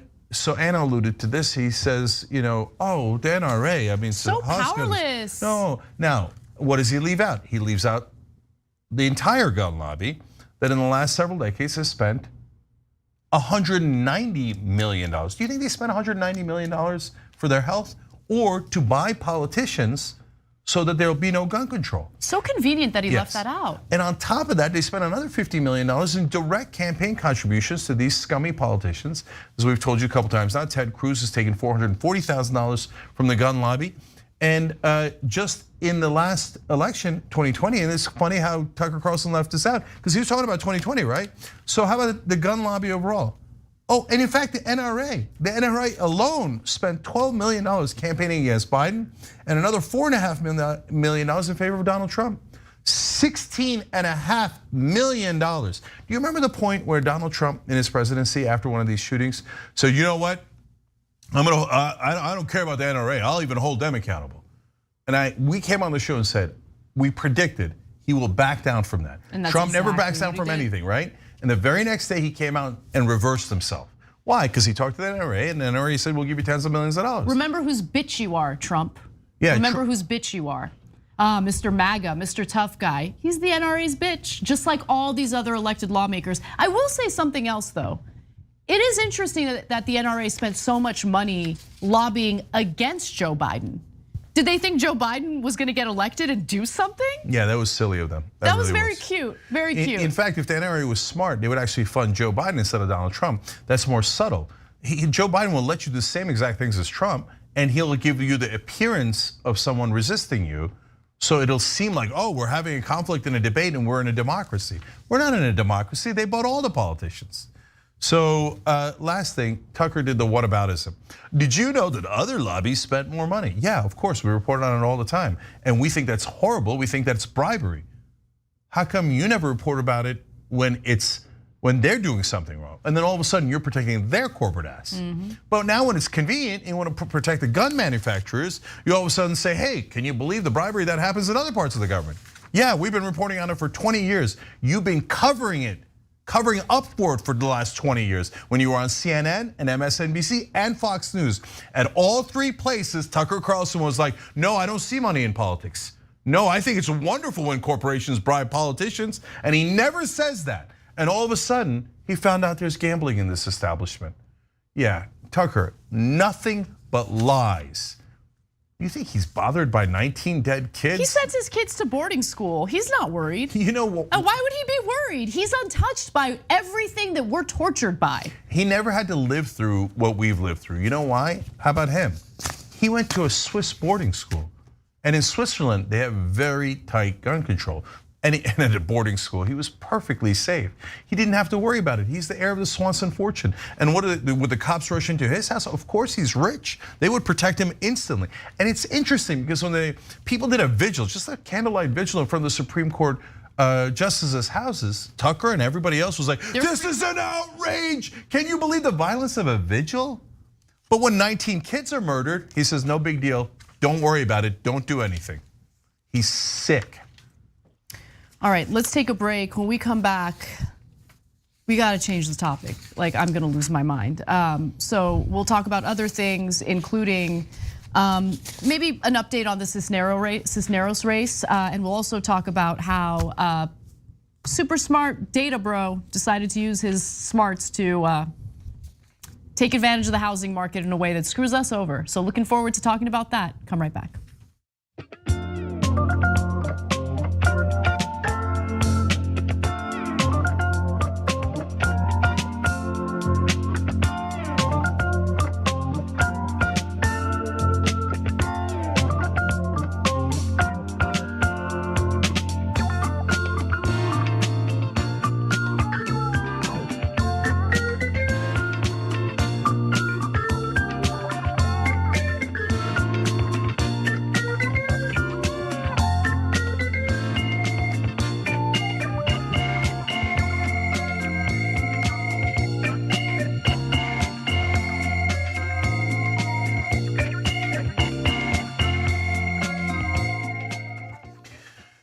All right, so many comments, I'll do my best. Sage in Candle Road, and brother-in-law is schizophrenic and counselor is afraid he could be a quote family killer. As long as he takes his meds, Georgia won't take his guns away. His counselor says he might kill your family, and Georgia says no. His gun rights are more important than your family's life. This is the sick country we live in. Gail Hafner writes in, thank you for telling us the truth, especially when it is difficult. R. Stone wrote in, earlier senators in office during Sandy Hook who have voted against any mental health or gun reform legislation have proven they don't care about kids and have learned nothing since. By the way, what would the reaction be if this happened at a private school? Yeah, and so look, the reaction, like the cops would rush into the private school, but honestly, even if they didn't, there's no reaction. Once the bribe is in, it's over. They're not gonna care. They could have killed 190 kids. They could have killed 1,900 kids. They could have killed 1 million kids, and they wouldn't have done anything. They care way more about the money than they care about the kids. There's nothing that would affect them. Now, in terms of the Sandy Hook and the mental health, that's a great point. Greg Abbott, the goddamn liar, talked about, oh, this is just a mental health problem. Do you know where Texas is in mental health spending?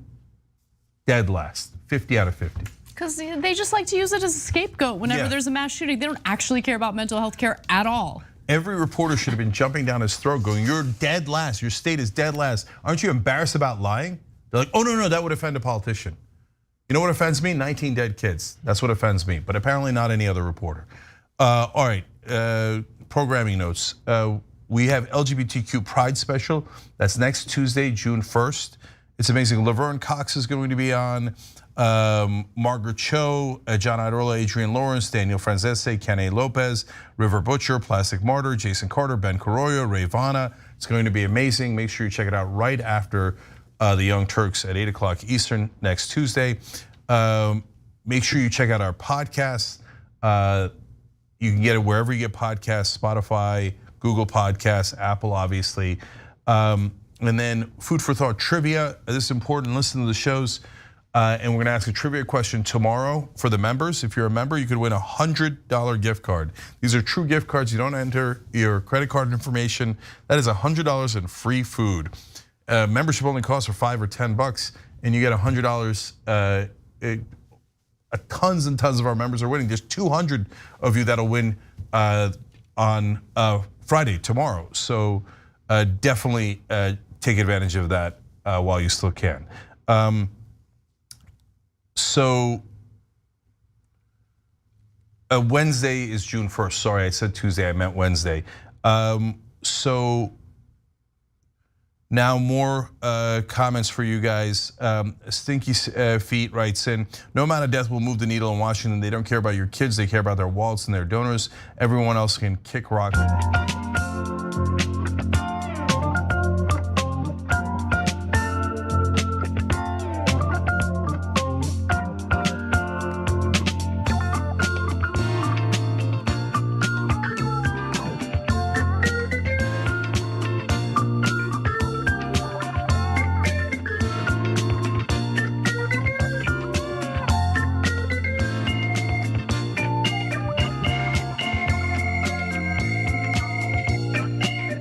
All right, back on TYT, Cenk and Anna with you guys. Also, Eric Schneider. Eric, thank you, brother. We appreciate it. He hit the join button below. You can do the same. TYT.com/join for everyone else. And you know, Food for Thought Trivia gives you $100 if you're a member in free food at Blue Apron. Okay, that's an amazing offer. You just have to watch the show and be a member, and we do the trivia on Friday. All right, Anna. The runoff, let's talk about this update. I think it's important. So the runoff in Texas's 28th district between conservative Democrat and incumbent Henry Cuellar and progressive challenger Jessica Cisneros is unfortunately still too close to call. But that hasn't stopped him from preemptively declaring victory.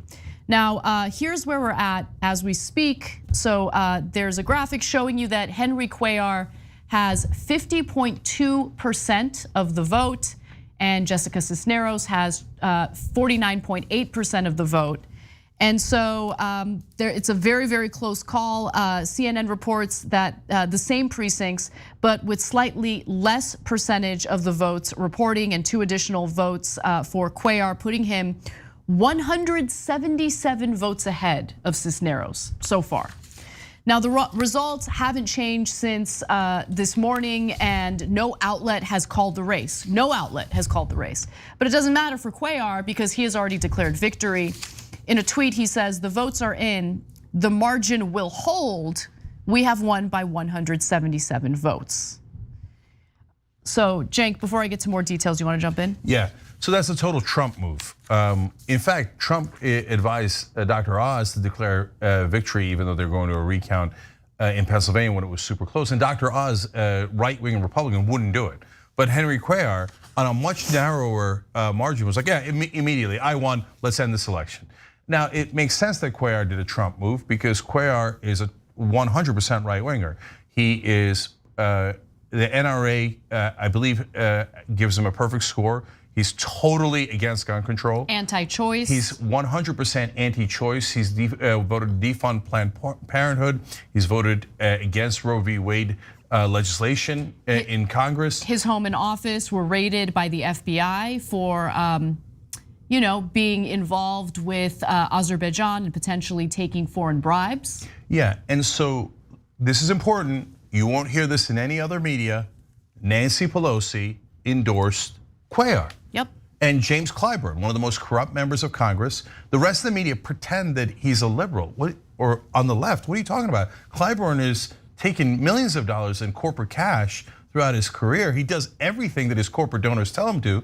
So he's like, oh, you're anti-choice. You might vote against voting rights. You might betray every democratic principle we have. You don't mind kids getting massacred as you vote with the NRA. I love it, Clyburn says. I love it, Nancy Pelosi says. They went out of their way to endorse Cuellar. And Cuellar has a much lower chance of winning the general election because he's under FBI investigation. But Pelosi and Clyburn said, we don't care if we lose the seat. We don't care if he wins and he votes exactly with the Republicans. He's more corrupt than Cisneros, so we love him. That's right. So go ahead, Nancy Pelosi, answer the goddamn question. Why did you endorse him? Why did you endorse and why did you desperately want to put an anti-choice legislator, pro-gun legislator into Congress? Explain yourself. Now, of course, she went on 4 different national media shows right after Roe v. Wade decision was revealed that they were going to overturn it. They asked her about Roe v. Wade, but they didn't ask her, why is the one person you're campaigning for anti-choice? Because that would disrupt the powerful. So you don't want the media to ever question the powerful. No, Nancy Pelosi is evil and she's supporting taking away women's rights. Yep. And so is James Clyburn. Those are facts. Now, Jessica Cisneros has a call to action. So if you happen to live in this district, there is something you can do. She writes, this is a close race. We have a call to action. Track your mail-in ballot here. So if you have a Twitter account, you can click on that link. If your mail-in ballot was rejected, call our voter protection hotline. And she provides a number, 956-413-7752, and we'll help you cure it. We won't stop fighting until every vote is counted. And we'll put that link down below so you can click on it. Absolutely.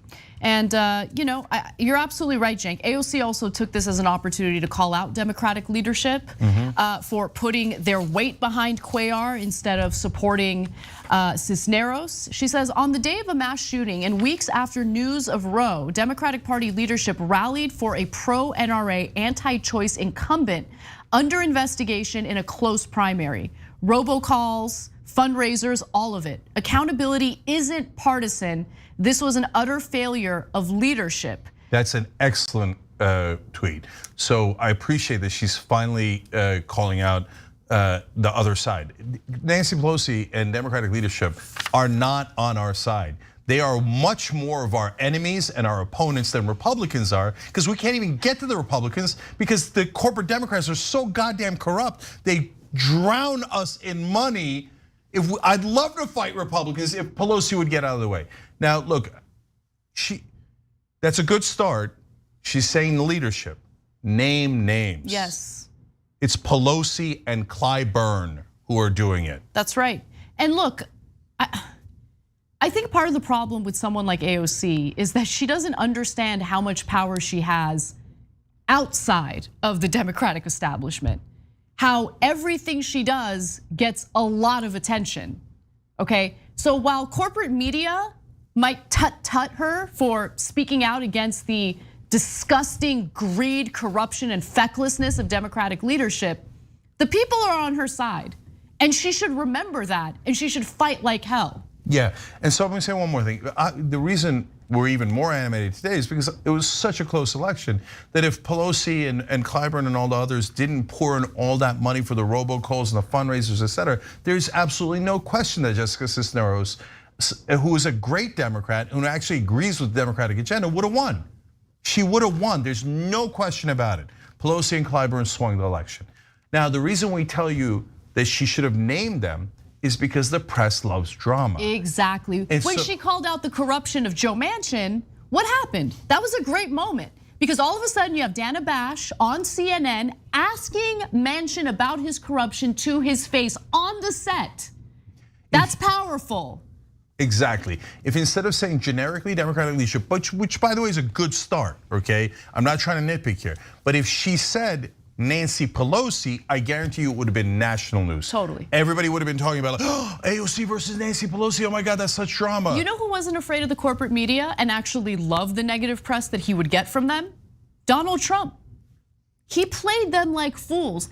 Guy is vicious, he's awful, can't stand him. But he knew how to play the media, and progressives like AOC could do the same, but to do it for good rather than to enrich themselves, which is what Trump would do. By the way, I mean, look, again, I'm gonna keep it real. Overall, that's a good start, but as you were setting that up, I thought, you know who called out all these politicians by name? Every one of those progressive legislators before they won. They were on this show calling out all those people by name, and then they won, and all of a sudden, colleagues. So they're not your friends. They're not your friends. They're not our friends. They're not women's friends. They're not dead kids' friends. Okay, they will do anything for money, money, money, money. And if that's rude, who cares? It's true. The more important thing is that it's true. Can you imagine how fired up the progressive base would be if we're so desperate for the fight, and we feel so abandoned right now? I mean. But you have to have courage, because if you say, hey, it's Nancy Pelosi's fault, yes, she's not wrong. The rest of the press will pick a side instantly. Everyone in mainstream media will blame AOC. They'll say, oh, she's causing dissension. Wait a minute, but Pelosi funding Cuellar against the Democratic agenda, why doesn't that cause dissension? No, leadership and corporate Democrats are allowed to do everything. They're allowed to punch us in the face. But if we say, hey, can you please stop punching us in the face? They're like, it's your fault, right? And I know they would do that to AOC, I know that. But that's why, guys, wear it as a badge of honor and don't apologize. And by the way, for all the progressives, and I don't want to pick on AOC, she's the one that's leading here, okay? She's the one that actually bothered to call out Democratic leadership. So that's a good thing, right? But all the progressives in Congress, they should do it together, stick together. It's a new novel concept, okay? And then name names. And then when the mainstream media attacks you, be okay with it. You know who the mainstream media is? They're not your friends either. You remember when you were on the show? Everyone hates them. Like everyone hates corporate press. Yes. So wear it as a badge of honor. Why are you so afraid of them? When you were on this show, when you were all running, you called out the mainstream media. Then you get in office and now you don't call out the mainstream media. Yes, they're going to attack you. Invite that attack. Because in that, you know what'll happen? Because in that giant drama and soap opera that'll happen, the word will get out. Nancy Pelosi backs someone who's anti-choice and pro-guns. Exactly, bingo. And you know what the voters will think? Wait, why'd she do that? I didn't know that. That's a little messed up. You know that none of the voters know that? Unless you're progressive and you watch progressive media, the mainstream media has done a perfect job of making sure that word doesn't get out to anyone.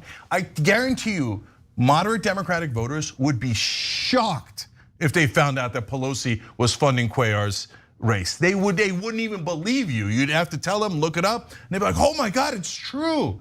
The reason they don't know is because corporate Democrats and corporate media covers it up. It's your job to break through that so that we can actually get the truth to the American people. Once they hear it, they'll be on our side. It's so obvious. You just have the courage to do it. All right, we're gonna take a quick break. When we come back, we've got more for you, including an update on Elon Musk's buyer's remorse for Twitter and more stories. Don't miss it, we'll be right back. Nobody played the game better than I did.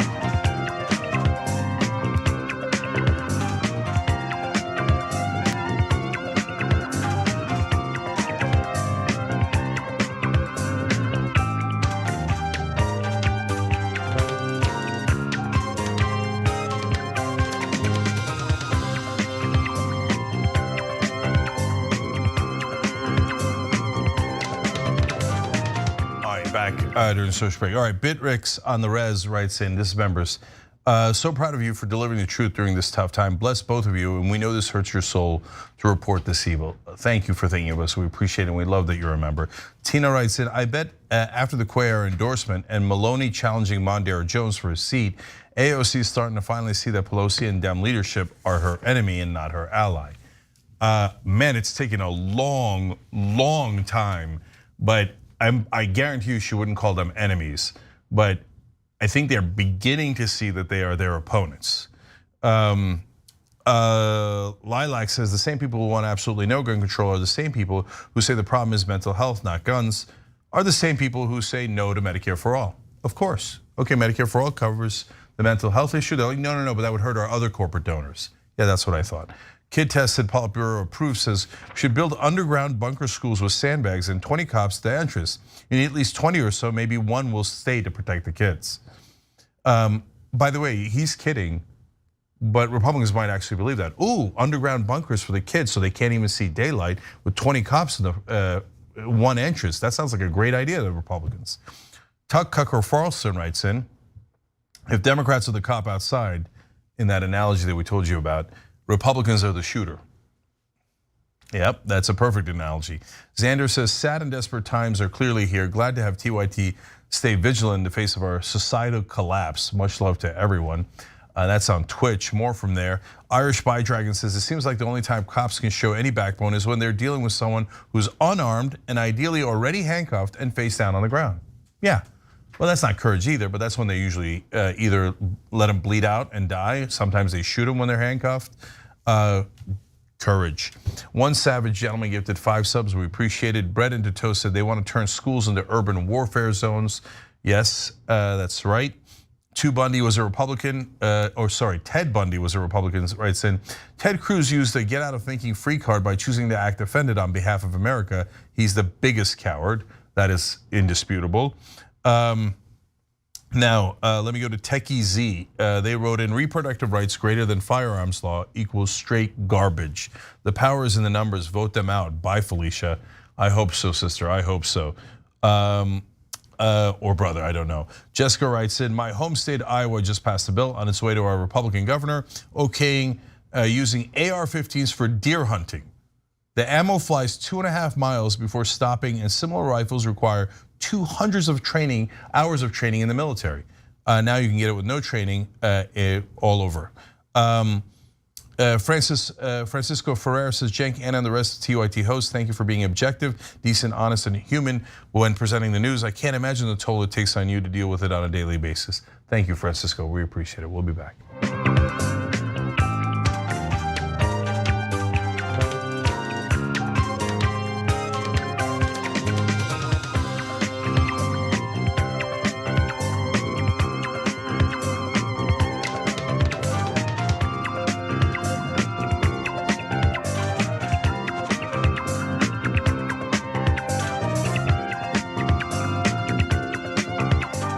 Back on the Young Turks, Cenk, Anna, and now Olga's channel. Thank you for joining, we appreciate it. One comment for you guys, Benjamin GL points out, Cenk, Anna, Camila Cabello just shared Nina Turner tweet about money and politics on Instagram and endorsed the sentiment to her fans.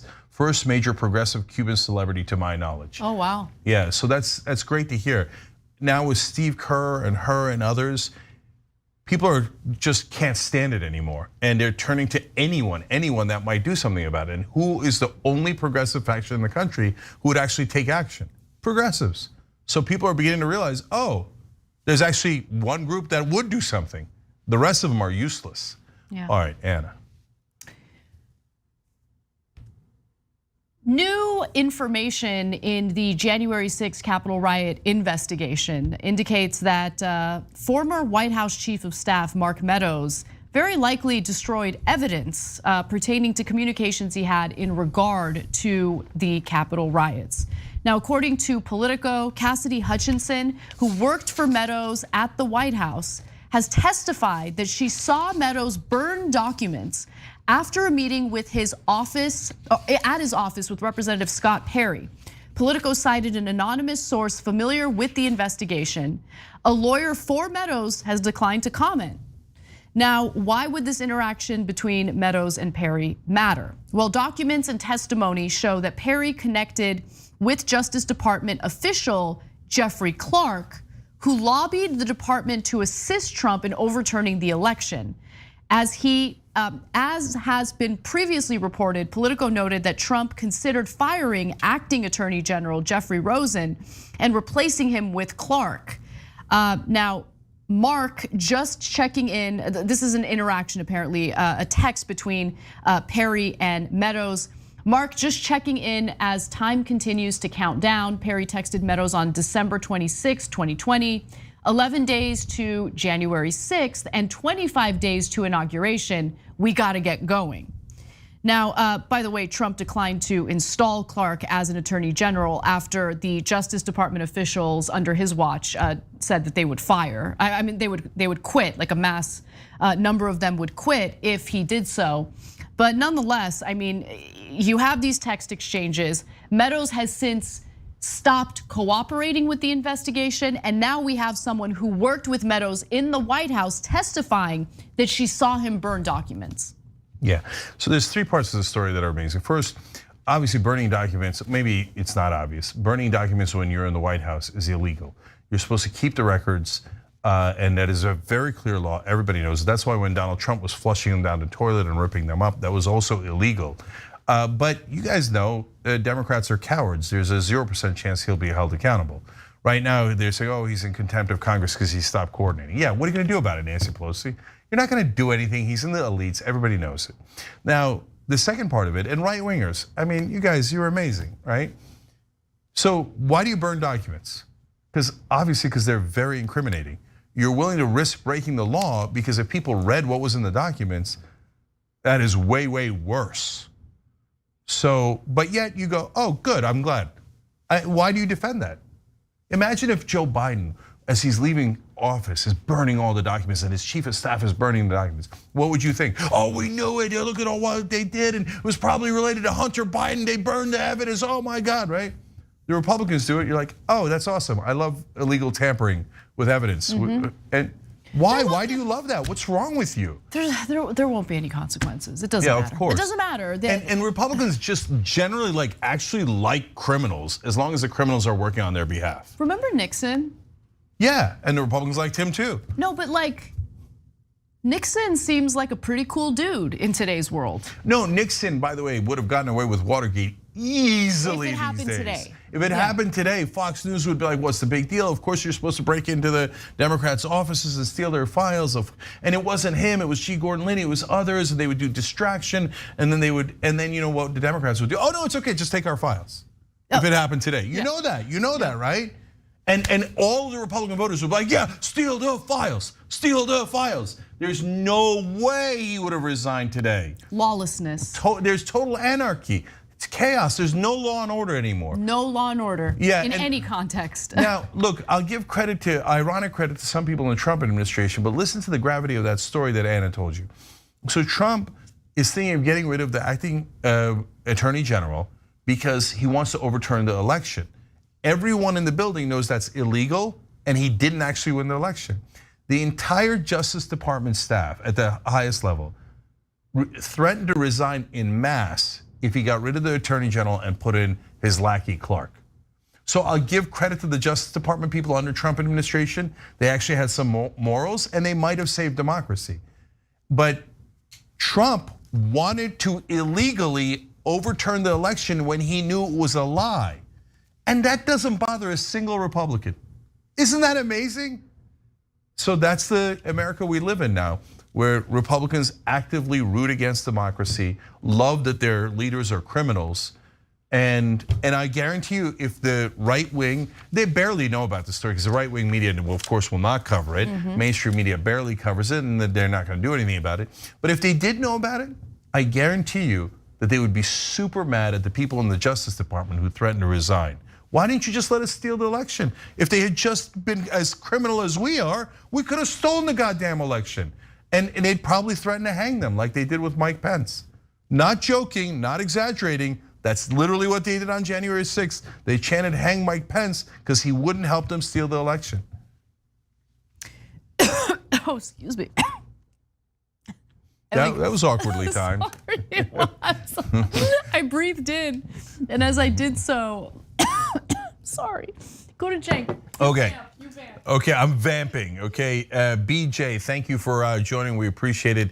They hit the join button below on YouTube. Everybody, tyt.com/join. And by the way, don't forget twostrongcoffee.com/tyt. Okay, best tasting coffee and gives money to progressive causes and doesn't give a damn what the right wing thinks. twostrongcoffee.com/tyt. Go ahead. All right, let's get to Elon Musk.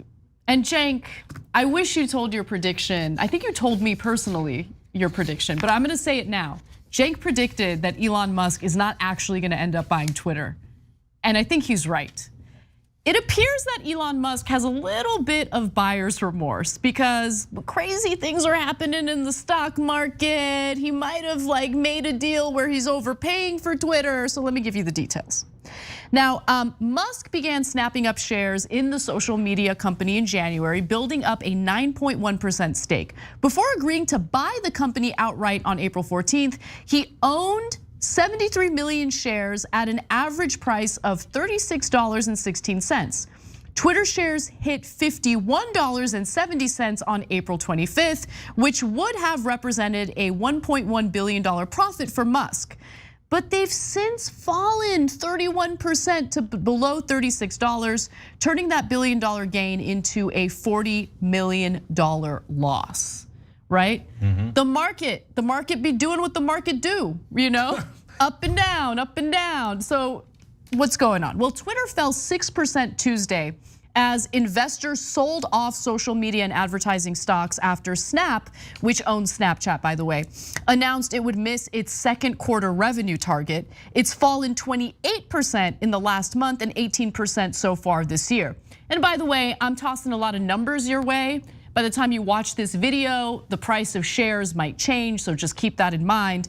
But we're gonna look at overall trends because I think that's an important part of the story. Now, Twitter stock, let's see, I wanna give you the most up-to-date info. Twitter stock is still at $39 a share. Tesla is at $711 per share, something to keep in mind because it's not just about Twitter, it's also about Tesla, which Musk was planning on using as leverage in order to make this deal to buy Twitter. He's not gonna buy Twitter. Look, that's let's just get to the end of it. He's not gonna end up buying Twitter. Look at that, let's bring that graph back up, okay? I love that graph. Okay, that's Tesla stock. So there's a big dip. He's experiencing significant losses. At the same time, the price per share for Twitter has gone down significantly. So what is he gonna do? What is he gonna do? Wedbush managing director Dan Ives said Musk's Twitter losses have likely exacerbated Tesla's fall. This circus show has been a major overhang on Tesla's stock, he said. Musk is facing a fork in the road situation in which he has to decide his next step in this soap opera as Tesla investor patience is wearing very thin. The invisible hand of the market. Yes, so look, he was gonna use Tesla stock and for a number of reasons to buy Twitter and for a number of reasons that hurt the Tesla stock, and that's the graph you just saw. And remember, almost all of Musk's money is in Tesla stock. So he had over $250 billion, and he was the richest man in the world. And he lost 40 to 50 billion just since announcing that he would spend 44 billion on Twitter because of the drop in the Tesla price. Imagine being so rich that you could lose tens of billions of dollars and still be fabulously wealthy. Where it wouldn't affect you 1%, not 1% on 1%, because how are you gonna spend the 200 billion, let alone the extra 40 billion? There's just no way to spend it. So this is all just funny money at this point. But of course they care about it because the world's worst thing for Musk is if he falls to number 2 on the richest man list. Can't have that. And Jeff Bezos passes him, so that's why he's nervous now. Okay, because we're ruled by oligarchs and this is the games that they play. So since it was weighing down the Tesla stock, now he's saying, okay, I'm not gonna use the Tesla stock, I'm gonna use my own money. But because most of his money's tied up in the Tesla stock, then he has to go to other people and go, my own money, kind of, can you help me out? help a brother out here, give me some cash to have liquidity. And so he's going to Jack Dorsey. Jack Dorsey was pushing this all along, former founder, obviously founder of Twitter, former CEO of Twitter. And Jack Dorsey, by the way, I don't know what his motivation is. He said something about how Elon Musk is expanding consciousness in the world. Oh, please. If you say so, brother. But he was going to get about $1 billion from this sale. So now, and I'm sure that was a motivating factor, okay? Now Musk is going and saying, could you not get the $1 billion and help me buy it instead? And my guess is that Dorsey's like, about the consciousness thing, could we just kind of do the deal like it was before? Oh, I love it so much. Yeah. Bros sniping bros, what are you gonna do? Yeah, look, I don't know what, to be fair, I don't know what Jack Dorsey's reaction is, but my guess is all of a sudden not having the $1 billion in his pocket is, he's hurt, dog. Don't ask him about his consciousness. Okay. Yes. Musk's funding plan now includes $33.5 billion in equity, up from $27.25 billion, according to a regulatory filing. The billionaire Tesla chief executive no longer plans to rely on a margin loan backed by shares from Tesla, which are down by about a third since Twitter accepted his bid in late April. So I don't know how this is all gonna play. Actually, I do. I know that it's bold. You made the bold prediction before I did. This is gonna fall apart. Yeah, of course. He was way overpaying for Twitter. That's why it's not that bold a prediction, to be honest. Like the 44 billion number was absurd. The 33 billion number is still stupid.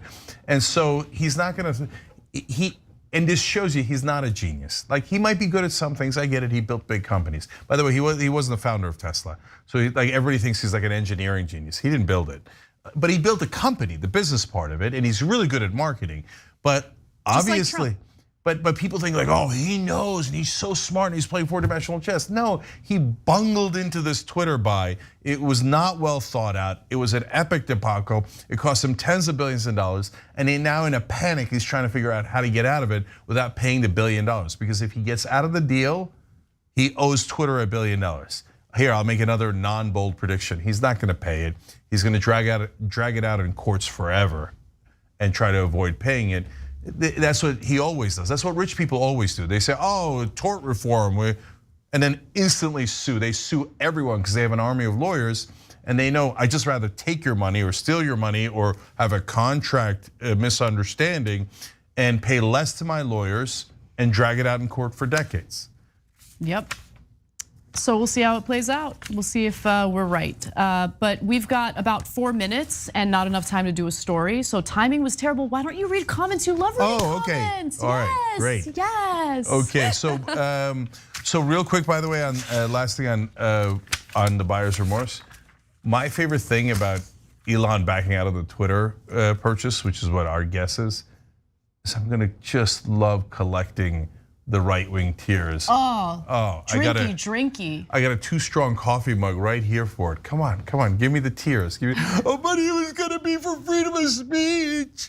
Was he? He was gonna ban all of the Democrats and he was gonna let us say racist things. Okay, what happened to your bro king? Okay, all of a sudden, heading for the exits. By the way, right-wingers, Elon Musk has always used you as suckers. Oh, come this way on Dogecoin, come this way. Oh, I'm out of Dogecoin. Oh, did I make the money in the meanwhile and did you lose the money? Oh, you should be my fan. A lot of them followed what he was doing and when he was artificially like inflating the value of that crypto. A lot of those guys did make money, but a lot of guys did get screwed and lose the money, especially when like on Reddit forums, they're like, no, hold, you gotta hold. And it's like, maybe don't hold. It's so obvious that he's playing you like a tool. So yes, some insiders might know what Elon Musk is doing, but he usually announces his sales afterwards, right? Oh, I just purchased this kind of Bitcoin, Dogecoin, etc. But at that point, he bought it low. The price skyrockets. Then he dumps it when you aren't looking, and you're left holding the bag. And then you go around going, Elon Musk robbed me. I love that guy. Yeah. Well, have at it, Hoss. Comments. Okay, comments. So Olga's channel said, I decided to join today and made a small donation because we need more progressives in power. I am angry and sad. Well, thank you for actually doing something about it. There, you just did more than any Democrat, any elected Democrat. Matthias Giovanni wrote in, they say the Second Amendment is to defend us from police state, yet they spend all day telling us we have to make a military installation out of schools for the Second Amendment, which sounds a lot like a police state. Yes. Eyes Corp says Jesus, guns, babies equals GOP. Does not actually govern people. Jesus is not a person, guns are not people, and babies means fetuses. So I like the clarifications. Tim M writes in, we can't wear masks to save people from dying from a virus, but we want to lock up innocent children in schools so you can have your assault rifles because freedom, got it. Calypsis wrote in, I know the news is bleak, but TYT is the only network that delivers it honestly, so thank you. Cenk is the avatar of our anger, and Anna the beacon of truth shining through the gloom. You see how great the comments are? You guys are amazing. And actually I'm glad that we didn't time things correctly so we could read this stuff. Yeah, it's tough. Like I don't know. I think the reason why we're good at what we do is because you're an empath for sure. Someone told me last night that I'm not necessarily an empath, but an empathetic something or other, right? So like we feel it in our souls. And like I've been crying all day after watching that video of Amory's father. Yeah, and Charlie Kirk doesn't. That's why he says, I was almost bothered by it. Yeah. What the Hess wrote in, the new civil war has already begun. Mass shootings generally occur in public schools. Politicians cut budgets and cause communities to suffer, but the private schools are safe and segregated from the poor and underclass that they despise. You guys are right. Okay, tyt.com/join. We have a great bonus episode for the members right now. We'll see you there.